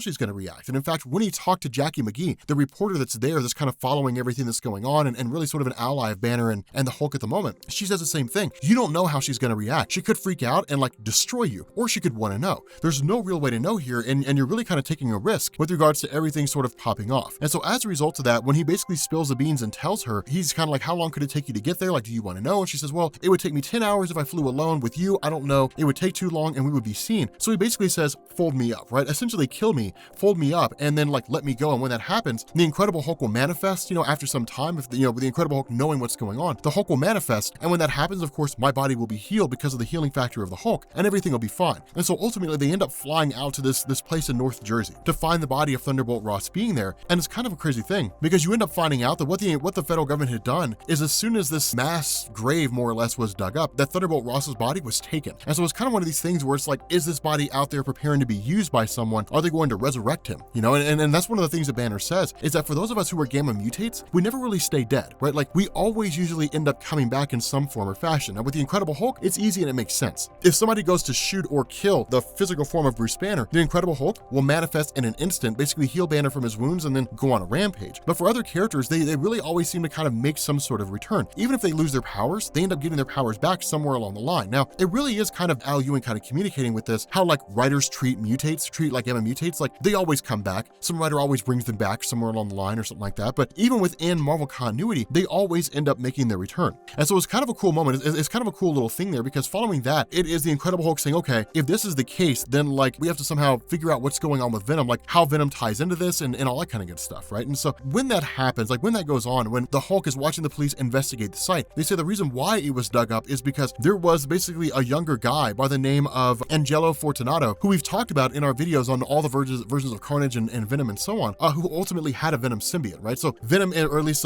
Carnage or Venom or somebody hosting a symbiote is involved in this, which brings the Incredible Hulk to kind of confront and figure out what's going on. And so inside Bruce Banner's mind for a second, I want to talk about this. He's met by a couple personalities. The first one is the personality of Joe Fixit. And it's kind of cool to see a version of Bruce Banner in his Joe Fixit form, right? Because you never really see that. You never really see Banner when he's Joe Fixit, the Joe Fixit personality. All you ever really see is Grey Hulk. And it's cool to see like the human form of Grey Hulk, right? Like how does that personality manifest? And this is also kind of a big deal as well, because when you look at the versions of Bruce Banner and you look at the versions of the Incredible Hulk, all you really see is that you've got like Banner as a singular personality, and then like all the other personalities are Incredible Hulks. But inside the mind of Banner, it's basically a whole bunch of Banner personalities that can turn into their own versions of the Incredible Hulk. It's cool. It's a really, really cool bit of a revelation here. But seeing kind of like a version of Joe Fixit that looks like Banner is kind of awesome. It's a pretty cool little thing to show. Now, you've also got like the Incredible Hulk who shows up, kind of, offers his own little tidbit here. It's kind of like, it hurt like hell to get crumpled up like that. It's a small little thing, but ultimately, this journey of Banner, or I guess of Hulk and Banner, trying to figure out what's going on with Venom and how he ties into all this, leads them into confronting Spider-Man. Now, of course, this little segment of the story takes place during Absolute Carnage, when Spider-Man leaves Eddie Brock to go find the Avengers, right? For those of you guys who are following that story. And with Banner running into him and basically saying, hey, look, like, we need to have a conversation. Tell me about Venom. Tell me everything that you know about Venom. Basically, like Spider-Man kind of recaps Carnage, the events of Absolute Carnage, and says, like, essentially, Cletus Cassidy's back and all hell's breaking loose, and there's this guy, Knull, the symbiote god. He's some kind of a cosmic Satan. And this immediately resonates with Banner. And this is when we start to get into what seems to be the relationship between Knull, the symbiote god, and like the one below all. Because to refer to Knull as a kind of cosmic Satan, for Spider-Man to do that, drives Banner to basically say, like, it makes me think of the one below all. Knull, the symbiote god, is some kind of a facsimile, or is basically the one below all, but in a different form. And here's the thing, that's entirely possible. Take, for example, the character of the Fulcrum in Neil Gaiman's Sandman comics. I'm sorry, not Sandman, not Celestials, Eternals comic. There we go. The Fulcrum is this being that kind of resides at a bar, this sort of like where Celestials go when they basically die, like when they pass on. And the Fulcrum is this astronomically powerful being, but you don't know anything about him. The only real sort of indication you have is in those Eternal stories itself, where it's like he might be like an aspect of the one above all. And even then, it's just sort of guesswork, right? There's nothing that definitively says, here is what the Fulcrum is, and here, like the Fulcrum doesn't say like, oh, I'm just an aspect of the one above all, is basically all I am. Like I'm just kind of here to hang out. You never get that. It's just kind of left to believe that's the case. But like that happens, right? These cosmic beings, these super powerful entities create kind of like facsimiles of themselves or work through individuals. And that's how Banner sort of perceives this. In his mind, Knull the symbiote god, and this is entirely possible, Knull the symbiote god is either a being worked through by the one below all, or it is an aspect of the one below all. Knull may be an aspect of the one below all, but it's autonomous. He can go out and do his own thing, he has his own motivations, but he possesses a fraction of the power of the one below all, or the one below all is working directly through him. It's saying like controlling him, that kind of a thing. But because of the relation between the two, the question is asked, like,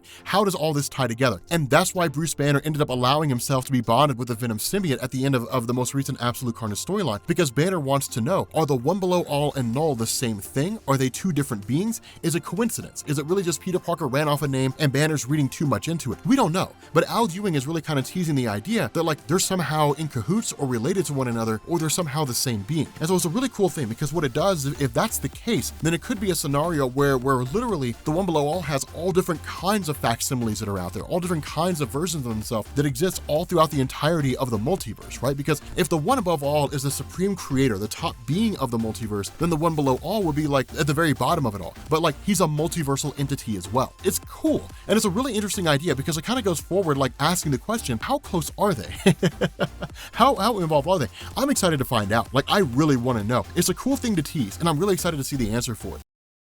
Okay, so we are continuing our coverage on Weapons Plus. And here's a funny thing about this, right? Weapons Plus is probably the most important comic book that Marvel's releasing right now that no one's reading. And it's kind of a shame, because there's so much going on in this whole Weapons Plus comic. And here's my bet. I would bet all the money in my pockets to all the money in your pockets that this is all going to go towards the Marvel Cinematic Universe in some form or fashion. What other reason is there to release and basically revamp the entirety of Weapons Plus if it's not going to be incorporated into the Marvel Cinematic Universe? It doesn't really make any sense, right? Because nobody was really asking for it. And that's one of the things we talked about in the first video. Nobody was really asking for like a revamp of Weapons Plus. It just came out of nowhere. Now, Marvel could be doing it of their own volition, but I feel like this is going to be a Marvel Cinematic Universe kind of thing. But the idea behind this in the first Weapons Plus that we had talked about, and this is one of the things that kind of came out of this, is Weapons Plus was historically, it was kind of a weird thing, right? Like Weapons Plus was originally just a Wolverine thing, and that was really all it was. Then it turned into, with Grant Morrison's run, it turned into Weapon 1, which was Captain America, running all the way up to Weapon X, which is Wolverine, and that's when the official Weapons Plus program came to an end. Unofficially, it continued on, right? You got Deadpool, you got the Stepford Cuckoos with, that were basically clones of Emma Frost. You got all kinds of stuff that came after Wolverine. But the officially sanctioned Weapons Plus program, as it was operated as a joint venture between Canada and the CIA, was basically disbanded. Like it was essentially gone. And so the funny thing about this, and what this did, at least in the first video that we did, is it basically established that Weapons Plus was alive and well, right? Like it was keeping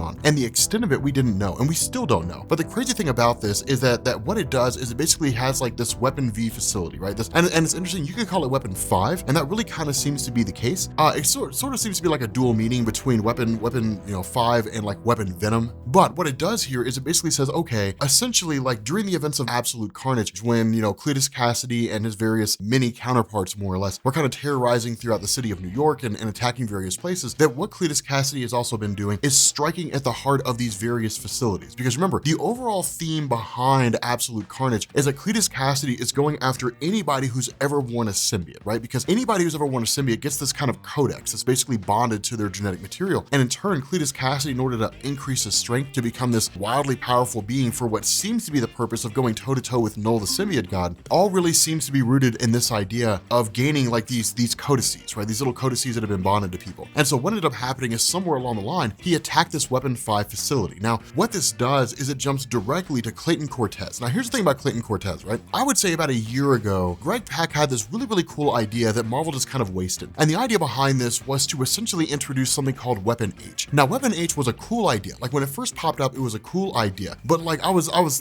considering covering it. The problem was I was looking at the entirety of the Marvel landscape at the time, and as soon as I saw that come out, my immediate thought was Marvel's not going to do anything with that. And the reason why is because what it ended up turning into was Marvel doing like this grand reshuffling, right? So it was like during like the old, Dan Slott Spider-Man run, when Peter Parker went back to being Spider-Man, and it lasted like 12 to 14 issues, and then we got Secret War. So it was like, okay, so Peter Parker's back, but none of it's going to matter because we're basically getting Secret Wars, so you're going to have to wait until Secret Wars is done to see what happens with all of this. Of course, then we end up getting all new, all different amazing Spider-Man and so on. But, looking at this, I was like, okay, I've seen this a million times, right? Like some character is introduced basically at like the precipice of what's going to be like a huge reshuffling at Marvel, and usually Marvel ends up wasting them. And that's what they did here, right? They wasted Clayton Cortez. The idea behind this is that William Stryker had his own kind of Weapons Plus program going on, not tied into like the overarching Weapons Plus thing, but basically his own sort of Weapons Plus idea. And that was really predicated on the notion of we got to kill mutants, so we'll just use Weapons Plus technology in order to do it. And so what ended up happening is William Stryker gathered together the genetic material of essentially the entire X-Force team at the time, and then in turn had them all bonded to Clayton Cortez. Now there was Weapon Beta and then Weapon Alpha, or at least Weapon H Beta and then Weapon H Alpha, or whatever you want to call it, H Beta, H Alpha. It was kind of a weird thing. But the idea behind this is that Clayton Cortez is basically Weapon Alpha, Weapon H. He was the prime version. And this is a guy who essentially has adamantium bonded to his skeleton. He's got the Incredible Hulk concept, right? So it's not unlimited strength, but it is like an insane amount of strength. And then he's also got Wolverine's claws, right? So he's a merger between two of these characters, along with some other characters too, right? Like Domino, different things like that. And it's an amazing idea. Like it is a super cool idea, but Marvel being Marvel wasted it.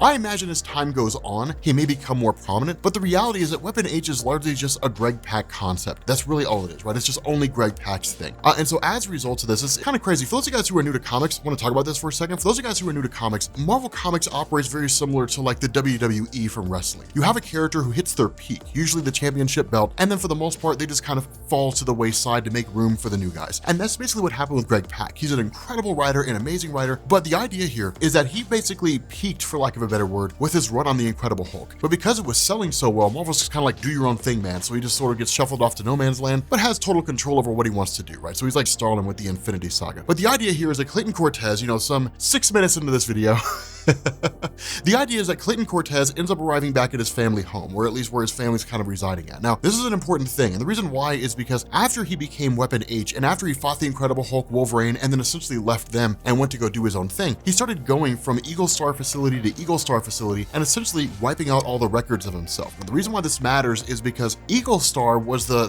group that Clayton was part of before he was forced into Weapon H. And Eagle Star was basically just kind of like this military contracting team, right? These guys who would just go out and take care of these various schemes. And that's actually where you end up getting into this little segment here, is that you end up in this scenario where Clayton's basically confronted with like his old boss, where it's like, we were supposed to wipe out that whole village, you didn't, so on and so forth. And essentially they're there to basically capture him. They're there to grab him and bring him in. And the reason for that comes by way of a guy named Dr. Andrew Breen. Now, we'll talk about Andrew Breen here in a minute, because at the moment he's just kind of there, and he becomes more important as the story goes on, or at least once we get towards the end. But what he does is kind of give us this timeline of Weapons Plus. And this is a very important segment here. And the reason why is because in the first video it was kind of like, okay, here's the timeline of Weapons Plus based on what we know. And what this does is essentially clear all that up. And the cool thing about this is it really kind of goes back to what we originally talked about, right? This idea that what you had in the early days is you basically just kind of had this idea that existed out there, that Weapons Plus was basically the reason for the creation of Captain America. But the problem was that once Captain America was believed to have been dead, then the question became, what do we do next? And so that kind of went into what we talked about previously, where you had these weapons projects that were being created, Weapons 2 and 3 and 4 and so on and so forth. But the big thing was that in 1965, and this is what we kind of talked about in Absolute Carnage, it's sort of been hinted of, but it really kind of gets consolidated here, which is pretty nice. But in 1965, essentially S.H.I.E.L.D., led by Nick Fury, along with a handful of others, ended up coming into contact with what was basically the Grendel. Now, of course, those of you guys who were following Donny Cates' run, and those of you guys who were following Absolute Carnage are aware of this. But for those of you guys who are not, the Grendel's kind of like this leftover remnant, more or less, of when Knull, the symbiote god, was kind of rampaging throughout the universe, right? And so the idea was that it was essentially frozen on Earth and just kind of stuck there. This led into the concept of the Sim soldiers, right? So the idea of like Rex Strickland and so on and so forth over at Donny Cates' Venom run, as well as what we saw in the first Weapons Plus video. And this idea was that when, you know, with this kind of culminating with Russia's Department X, which basically gave us like the Winter Soldier, it gave us the Red Room, which produced women like Black Widow, Natasha Romanoff, and so on and so forth. Because of the fact that Weapons Plus was for the most part only really focusing on Russia, when they came across the Grendel, what they realized was the threat this Grendel posed. And so as a result of that, what they ended up doing was basically extracting sections of the Grendel off, right? Like these small little bits here and there, which were essentially, you know, the precursor to the Venom symbiote. And what they ended up doing was bonding it to guys like Rex Strickland, right? So this goes into that whole thing. Following that, what we end up learning here, and this is what we didn't know before, what we ended up learning here is that where it was previously believed that Weapons Plus, at least as part of it, you know, being a kind of government-sanctioned organization was essentially gone, the reality is that's not the case. That Weapons Plus still appears to be a government-sanctioned organization, albeit operating in like a super deep clandestine way. But characters like Anti-Venom, like Flash Thompson, he's a byproduct of Weapons Plus. What this is doing is basically grabbing the entire Venom mythos as it exists, both by way of what Donny Cates is doing, as well as people before him, with the introduction of like Flash Thompson as Agent Venom and so on and so forth, and is consolidating all of it down into a singular timeline. And that's a genius idea, because what this basically means is that every iteration of the Venom symbiote as it's appeared in Marvel Comics as part of any kind of military team or any kind of specialized operations team like Agent Venom has all been sanctioned and secretly controlled by the Weapons Plus organization. And this is cool. Like, this is really awesome, because from there, like, what it means is it literally kind of brings it all together, right? And that's one of the things that Marvel's been focusing on a lot recently, is creating more cohesiveness. Not only that, what we also end up learning is that while Urquhart, who's basically the direct supervisor, or at least was the direct superior of Clayton Cortez when he was part of Eagle Star, while they had essentially gone underground and they still exist as a team, they're now simply referred to as like Mars Team, as opposed to like the Eagle Star group or anything like that. It's a way to kind of cast off the previous name and then sort of operate as kind of a Black Ops wet work team and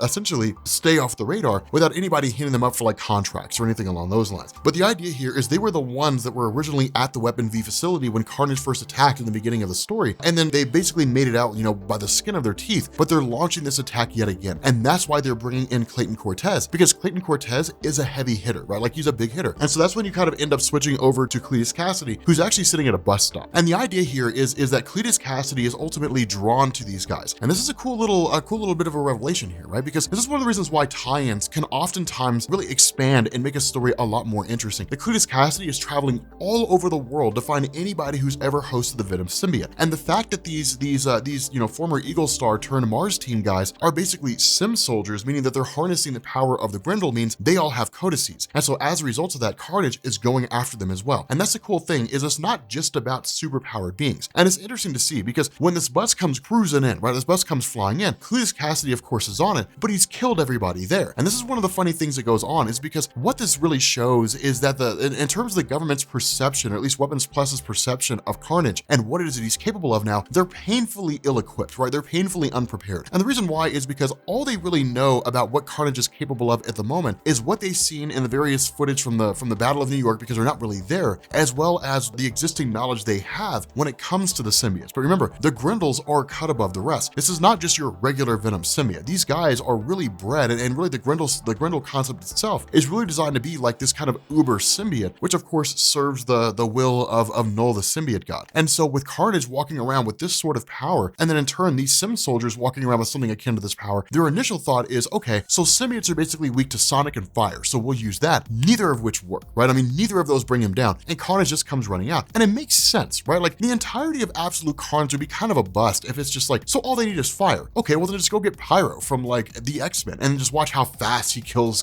Carnage. You know, like Pyro shows up and he's like, somebody give me a lighter, you know, or bring in like you know, Ghost Rider or anybody who can manipulate any kind of hellfire, and they would totally destroy Carnage. And so it's cool to see that that's not the case. Instead, what you get here is this pretty knockdown, drag out fight between Weapon H and Carnage itself. And this, you know, while it's not the grandiose thing ever, this is really Marvel just kind of proving a point and showing us where Carnage is. And the reason for that is because when you read the Absolute Carnage event itself and you see him face off against various characters, it is interesting, but you can kind of chalk that up to the nature of Carnage, right? There really isn't a whole lot that's happened there that's just like, okay, so just here's how far he is above everybody else. You haven't really seen a whole lot of that yet. And the reason why is because a lot of the conflict that you you've seen has really been confined to like the spider-based and the venom-based characters, right? So it's been confined to like Miles Morales and to like Spider-Man and to Venom and things like that. But these are characters that while they are powerful in their own right, seeing Carnage face off against the Incredible Hulk was more of Carnage outwitting the Incredible Hulk as opposed to outfighting the strength of the Incredible Hulk. And so again, it's kind of cool in that regard. But what you're seeing here is a knockdown, drag-out fight between what's effectively the Incredible Hulk and Wolverine merged into a singular person and Carnage. Now again, there are limitations here, right? Clayton Cortez does not have infinite strength. It doesn't really go on that way. And then that's when you start getting to what's going on with Dr. Breen. And Dr. Breen, what he's been doing is that where he's been putting eye drops in his eyes. And the idea here is that he had some sort of,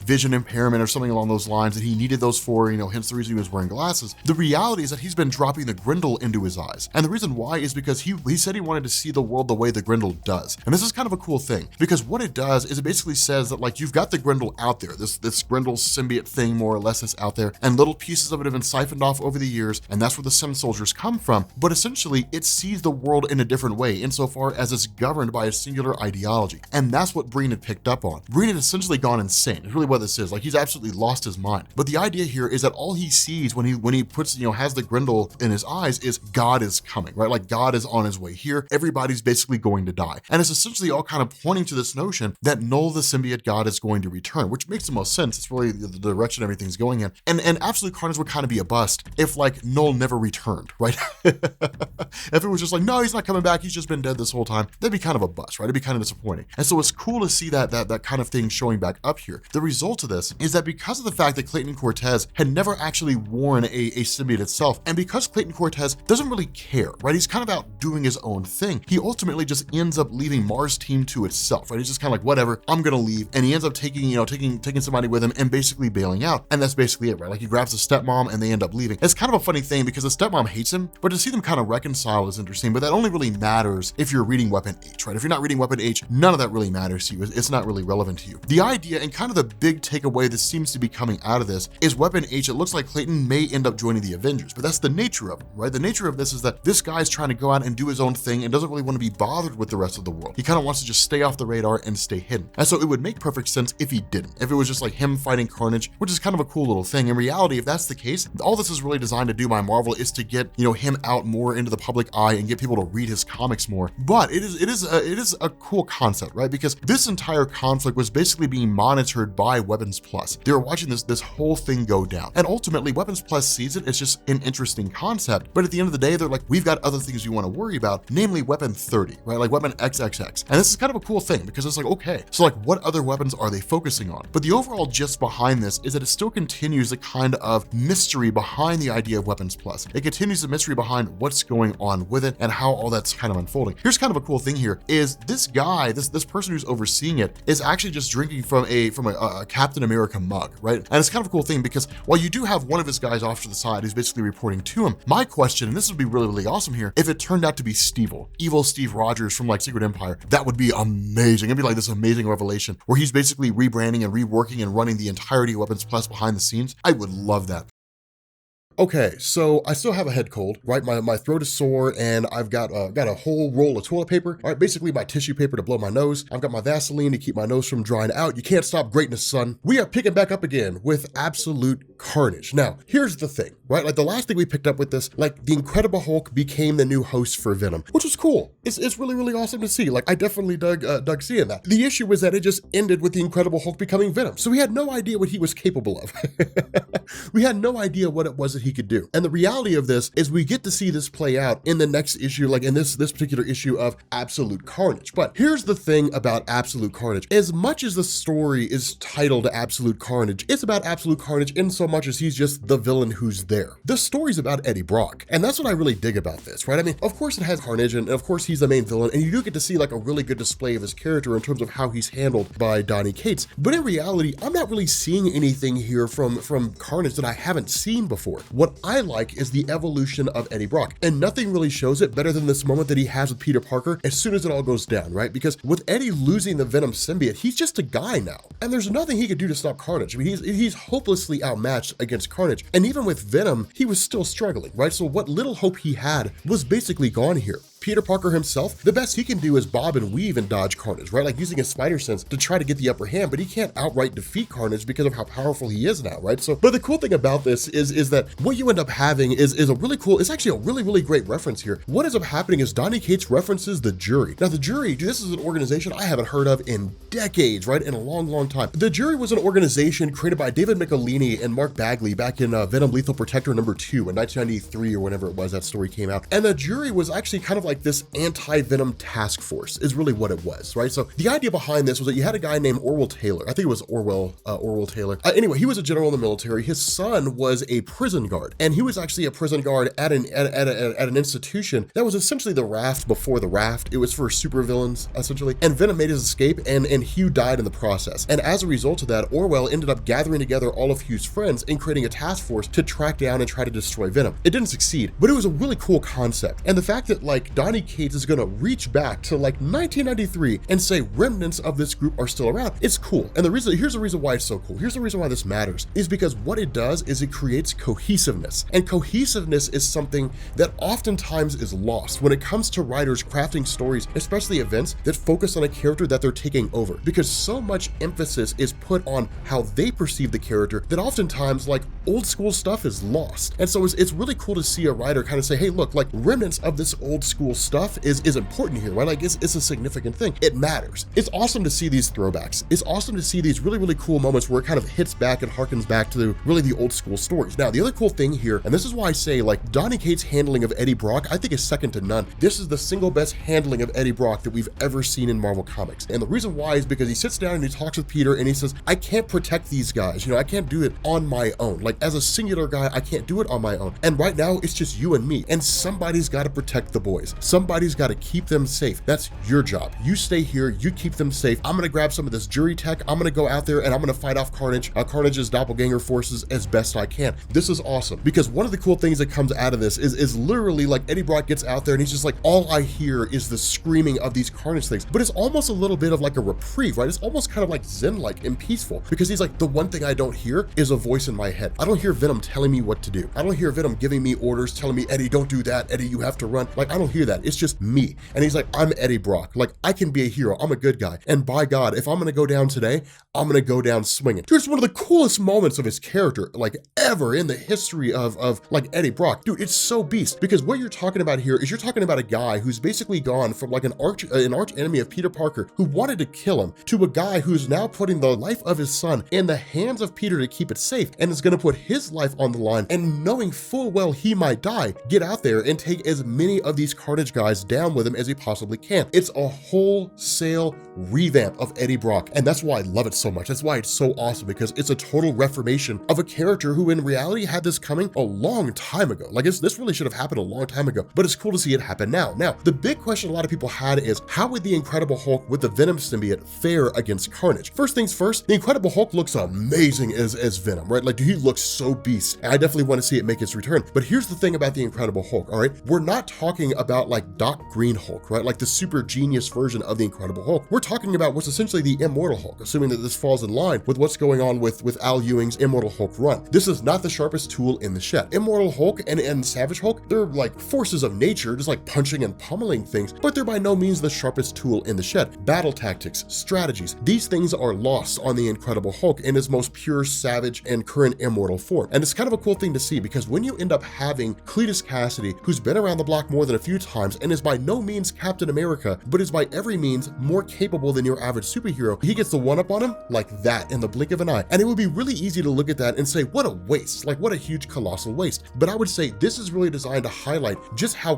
capable Carnage is. That even when you have one of the most powerful beings in the Marvel universe and just sheer physical strength, who puts on a symbiote which amplifies his power even further and still gets taken over by Carnage, it's a sight to behold. It's just like, wow, because what it does is it illustrates the gravity of the situation, and it says, what hope do they have? And all this really begins to come by way of Eddie Brock himself. And the reason why is because using one of the devices that belonged to the Jury, which I believe, it wasn't the Shocker, I can't remember which one it belonged to, but it's one that emits an electric pulse. What he does is he channels it through Captain America's shield. Now, people who are knowledgeable about Captain America's shield will say, okay, so Captain America's shield is a proto-adamantium / vibranium iron alloy that was created by Myron McClane accidentally, right? Attempts to duplicate Captain America's shield is what led to the creation of pure adamantium, the adamantium that's bonded to Wolverine's skeleton. And so because it's a vibranium alloy, technically speaking, it should basically absorb the electric shock, right? I mean, it could absorb kinetic energy, almost all different forms of energy. It should basically absorb that. But you would look at that and you would say either the shield would absorb it, but it wouldn't like electrocute Miles Morales. At least it's not something that we're familiar with. The answer to that question is actually yes, it can. And the reason why is if you go back and you look at Captain America Comics number 78, 1954,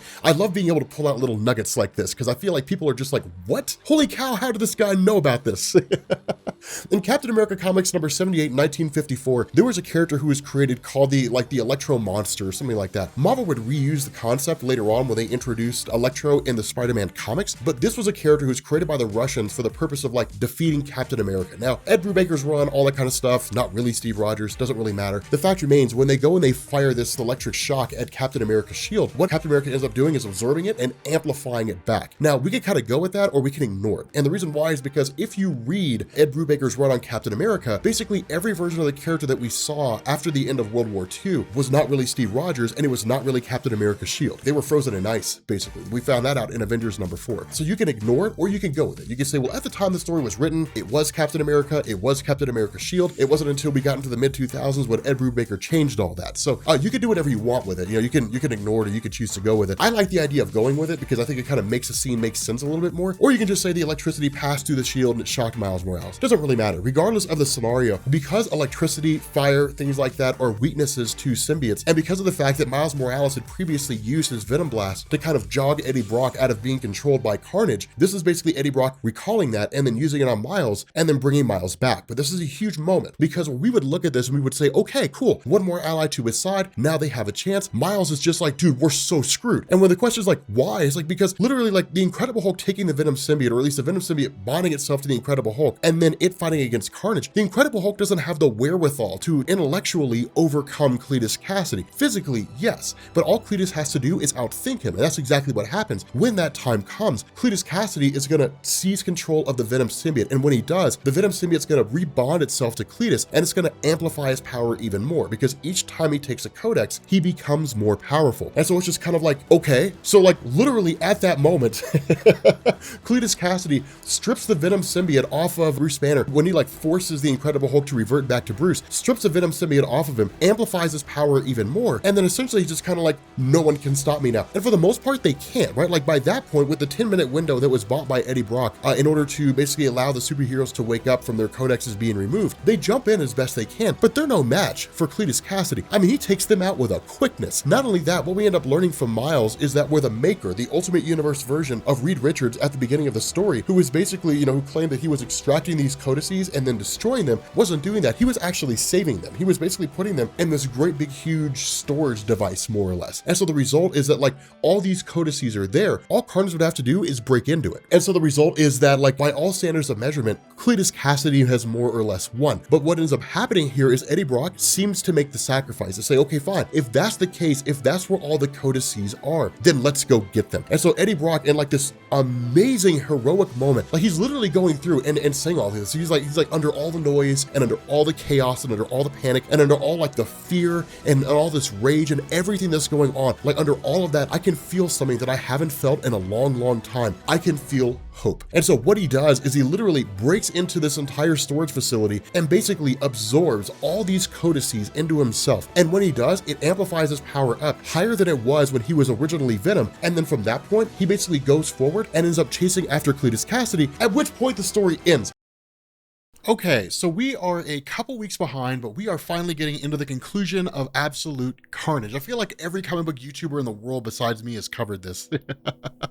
It's all good. So here's the thing about Absolute Carnage, right? This gives us the conclusion to the entirety of the event, but it's actually done in a really interesting way and in a way that has kind of been the source of debate among fans. And you guys will see why here in a little bit. But what it does is it picks up hot off the heels on the last one. Insofar that we kind of have this massive fight that takes place between Venom and Carnage. Now, Donny Cates had kind of built this, or really kind of built this up in a couple different ways. The first is that either it could be like this massive fight and this final fight between the two, or it could be the next in a long line. line of fights. Regardless of how you choose to interpret it though, the big takeaway from all this is that it's really just Eddie Brock fighting for more than just himself. And that's one of the reasons why I've always said Absolute Carnage is not really the story of Cletus Cassidy trying to awaken Knull, the symbiote god, right? I mean, it is to a degree, but it's the rise and fall of, or I guess the return and rise of Eddie Brock, right? Like Eddie Brock kind of coming back and being like this amazing hero as opposed to like this villain that we've seen him be over the course of his time in Marvel Comics. Now, the big thing is to remember, Cletus Cassidy's strength is not what it used to be, right? I mean, he's much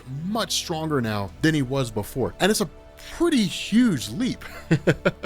Combine this with the fact that there are all these forces that he has at his disposal that are basically going through and tearing apart all the superheroes, and things pop off pretty fast. But remember, what makes Cletus Cassidy so dangerous here isn't so much the fact that he has the Carnage symbiote, it's how he uses it and how he manipulates people. And that's why I say I love this version of Cletus under Donny Cates, because he uses mind games to mess with Eddie Brock, right? Like when he's sitting there talking to him like, I'm gonna kill you, I'm gonna take the codices that you have off of you, and then I'm going to basically awaken Knull, and I'm gonna grind this world to a red mist. Like, I'm going to kill everything you know and love. And where Eddie Brock really chimes back in and says like, I don't want to hear this, I don't care, like for once in your life, shut up, I'm tired of hearing you go on about all this nonsense. At the end of the day, Cletus just keeps talking. And that's what makes him so interesting, is because he's a guy whereby he messes with your head as much as he does when he's fighting. It's very Deadpool-esque, very Spider-Man-esque. And that's one of the things that makes characters like that so dangerous when it comes to facing off against them in Marvel Comics, is because you're not just fighting them in a straight up battle, they're messing with your head. And it's one of the things that we've seen over and over again. Like take Spider-Man as a really good example. It's one of the things we've seen over and over again, and we never really got a full-on explanation as to why, until we ended up getting Renew Your Vows by Dan Slott as part of Secret Wars, when basically Spider-Man revealed that he does that because it throws his enemies off kilter. They let their emotions get the better of them. And so it's kind of a cool thing here. It's a really good way for Cletus Cassidy to kind of be elevated beyond just like this answer to the question, what if Joker became Venom? And instead turns into like, what if he really becomes like this super dangerous guy? Now, the superheroes do get some help in the form of like Carol Danvers and Scream and Iron Fist and a handful of others who were all basically teleported there by Cloak. But these guys are, if anything, just a stopgap measure. At the same time that's going on, you've got Spider-Man basically protecting Normie Osborn as well as Dylan, and it's really all he can do, right? I mean, he's holding his own as best he can, and ultimately he ends up passing out because of the strain of the conflict. This all seems to kind of point to the idea that everybody's being overwhelmed all along the way. But something to point out here and something to notice here is that Eddie Brock, while he really kind of makes this claim of like, I'm not getting baited into your,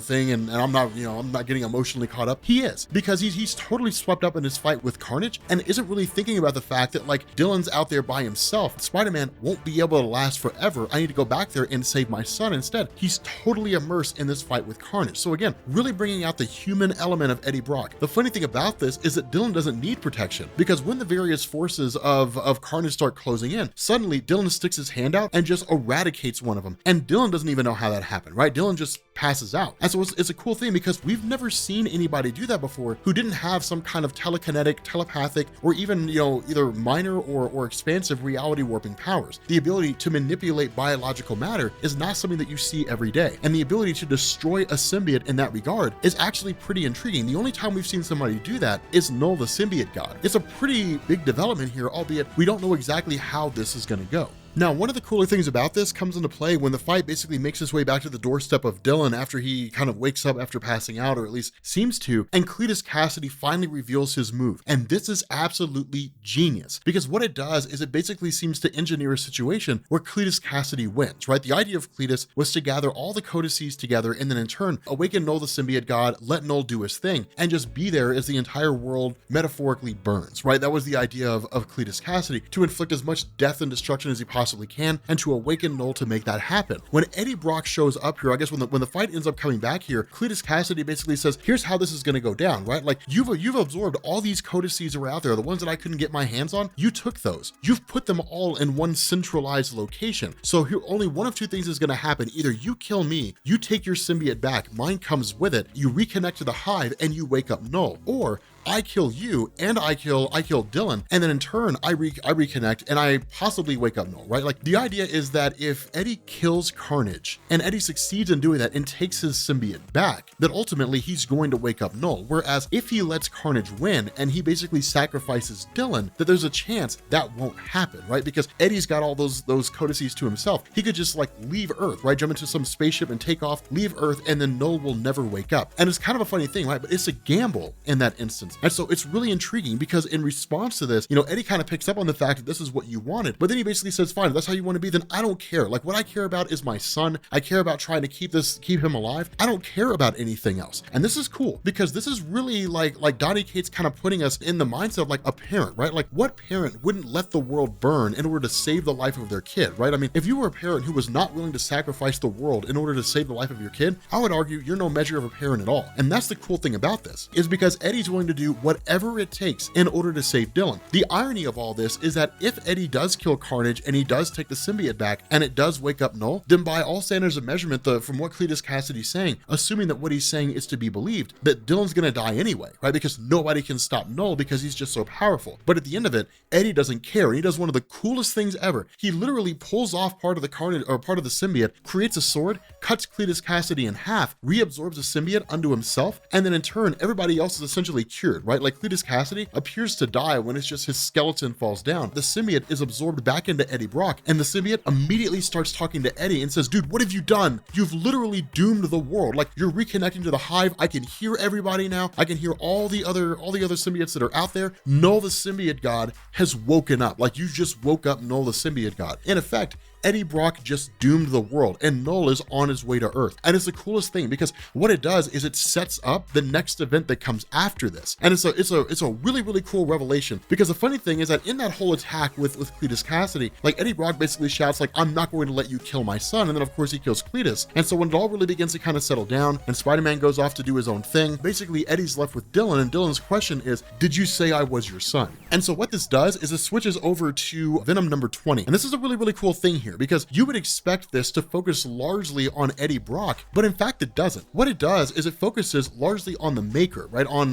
the Ultimate Universe version of Reed Richards, probably in one of the coolest ways ever, because the way this goes down is this Ultimate Reed was watching the events unfold in Absolute Carnage and is talking to some people that we can't see that are basically off panel. And it's the coolest thing ever because what they basically say is like, what's going on with this kid? Like how does all this unfold? And basically the Reed kind of begins to hypothesize. Now, this is the important thing here is this is a possible explanation. It's not definitive. Ultimate Reed essentially says that as far as he's aware and the best that he can tell, that Dylan is not really human, that instead Dylan is basically a living symbiote is essentially what he is, right? Like he's what would happen if the Carnage symbiote or if like the Venom symbiote or any one of those essentially was born and then took on a human form and then went forward into the world. And the question becomes, how could this happen, right? If that's the case, how could this happen? Now, one thing I do want to sidetrack here for a second, this is huge. This is absolutely massive. We've never seen an instance where anybody's ever done anything like this before, right? The maker's argument here is that the Venom symbiote is unique among its kind, that the Venom symbiote isn't really like all the other symbiotes that exist out there because of his experience with humanity and because of all the things that it's been through. He then capitalizes on that and says, look at all the times where the symbiotes have popped up. The symbiotes have popped up at a time when there was a massive crisis that threatened the universe or the Earth or whatever the case was, but the symbiotes had to basically respond by bolstering their numbers. That's why you always saw symbiotes popping up whenever there was a major event taking place in Marvel Comics. And it's a cool little thing there because the response and the question of Reed is if the situation was so incredibly dire that the symbiote basically sat down and said, okay, so it seems like we always kind of spawn randomly, but instead we need someone that's particularly special, right? We don't need like just another symbiote out there bonding itself to a person. We need someone that's a cut above all the rest. Then it basically means the situation is that dire. And if the situation is that dire, then what could possibly be coming after Earth that the symbiotes would manifest and respawn in such a way that's wholly unique and has never happened before to create a kind of symbiote super soldier more or less in the form of Dylan. And that's really where Reed doesn't really know that like Knull is coming back to Earth, this ultra powerful multiversal being basically. It's kind of a cool little thing that goes on there. And so what you end up getting is the super heartfelt moment. See, this is why I love Venom by Donny Cates so much. You get the super heartfelt moment when Eddie starts talking to Dylan, right? Because it deviates to the two of them for a second and Dylan asks the first first question that any kid would probably ask in this circumstance: why didn't you want me? And it's crushing, right? Like, it's a crushing experience because Dylan is basically coming to terms with the fact that his father's Eddie Brock. And the question is like, where have you been all this time? And if you were out there as a superhero and you were protecting people and you were saving the world, why weren't you saving me from like an abusive person who I thought was my dad, only to turn out it was my granddad who was beating on me and different things like that? Why weren't you protecting me? Like, why weren't you helping me? And it's emotional and it's raw and it's vulnerable because it's a legitimate question. Like,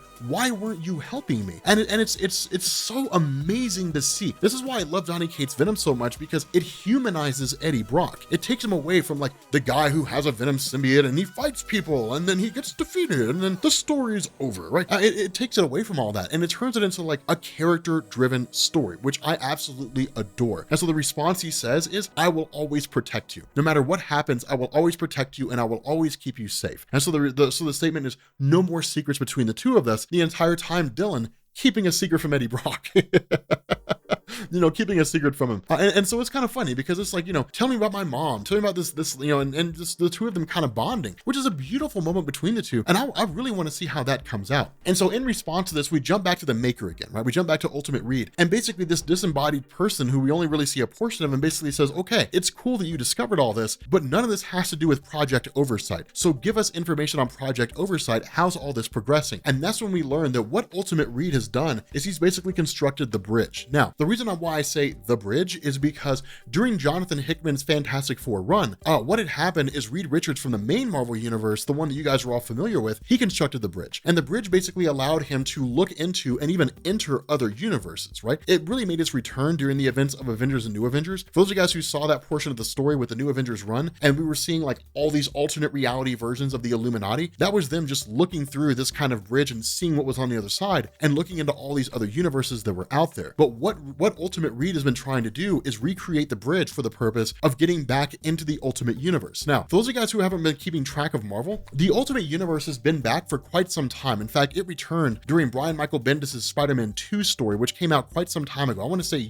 maybe a year and a half ago. So it's been back for a little while. Marvel hasn't really done anything with it. It's kind of been like, maybe it's referenced here, maybe it's referenced there, and that's basically it. But we do know that it's back. The issue is that Reed can't really access it. And so that's the idea, is to try to find a way to get in. But a way out is a way in. And so what this means is that when he constructed the bridge, while he couldn't really pass through the dimensional rift and make it to the other side, something else did come through, which is the Ultimate Universe version of the Venom symbiote. Now, when it comes to the Ultimate Universe version of Venom, it's not like the main Marvel universe, right? Where the Venom symbiote is an actual symbiote that's basically an alien race called the Clentar. Instead, in the Ultimate Universe, it was biologically engineered. Now, a lot of that's because of the fact that the Ultimate Universe was designed to be more grounded and less like fantasy, sort of, rooted in like fantasy and sci-fi. And so the way this played out is originally you had two versions of the Venom symbiote suit. You had the original suit that was developed by Richard Parker and Eddie Brock Sr., which was ultimately taken by Trask Industries when they were tricked out of their ownership of the original symbiote. Following that, they developed a second version which reached stage 2. Now, the original symbiote was destroyed by Peter Parker when it was thrown into a smokestack. The idea behind this is that the stage 2 version of Venom is actually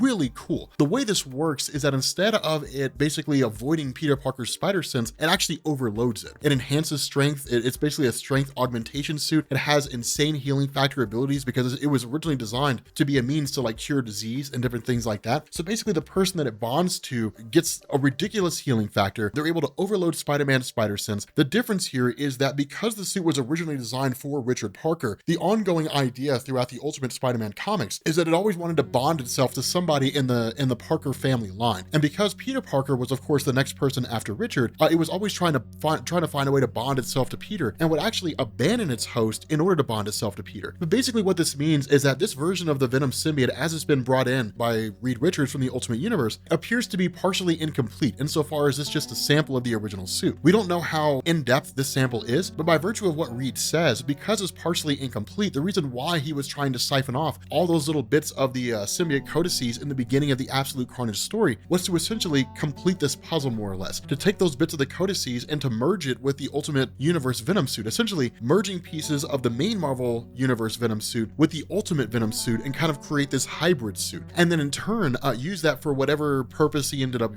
wanting to use it for. But the idea is that Reed's always been trying to find a way to return back to his universe, and by successfully creating a bridge to the Ultimate Universe would allow him to essentially achieve his goal, right? It would allow him to complete Project Oversight, whatever that project happens to be, whatever its end goal is. We don't fully know what the end goal of that project is, but we do know that it involves the return of the Council of Reeds. Thank God, I am so happy to see the Council of Reeds. Now, here's one thing to bear in mind. This is not the original council. You'll notice that because, well, at least as far as we're aware, it's not the original council because you don't have the version of Reed Richards who has like the long beard, the three of them who had that, like the Infinity Gauntlet, things like that. There are versions of Reed here, but they don't look like the original versions of Reed. Now, from what I understand, and I was actually talking to Amazing Zero, who's one of my fans who's in the Discord server. From what I understand, I think he mentioned that Marvel 2-in-1 explains the return of the Council of Reeds, as well as Dan Slott's Fantastic Four. I stopped reading Marvel 2-in-1 a while ago when the Fantastic Four returned under Dan Slott, but I feel like I should because apparently I'm missing out on a huge amount of stuff. Let me know down in the comments if I'm really missing out, because if I am, then I'm going to go back and read it. But yeah, it's cool to see all this return, right? Because what this does is it sets the stage for the next big event, and that's one of the reasons why I said at the beginning of the video, the ending of Absolute Carnage number 5, and really the ending of the Absolute Carnage story was kind of controversial among fans, because some fans thought, and I was among these, some fans thought it was going to be like a definitive beginning, middle, and end. And when it was done, it was finished, and then it was on to the next gag. This basically ended with a kind of to be continued feel, and essentially it just sort of continues on into whatever story's coming next. So with that being said, guys, we're going to bring this video to an end. If you are new here to Comics Explained, make sure you guys hit the sub button to become part of the Rob Corps. If you guys enjoyed this video, make sure you drop a like, and yeah, I will catch you all later. Peace. All right, so as promised, our shout outs for the producers of the Comics Explained videos, our patrons. I want to give a shout out to Jason C, Austin S, Jason S, Austin H, Philip, and Austin B. We have a lot of Austins in our Patreon, as well as Genosis916. Genosis didn't give us a first and last name, so we kind of had to roll with it. I didn't mention your all's last names, but I want to say thank you to you all. By the way, your Rob Corps rings should be on their way. For our Honor Guard members of the Rob Corps, for these special patrons, your custom Rob Corps rings should be on their way. They're being shipped to me. After that, I will have them shipped to you. Stay tuned, keep your eye on Patreon and your messages, and you will hear about them coming to you. Thank you.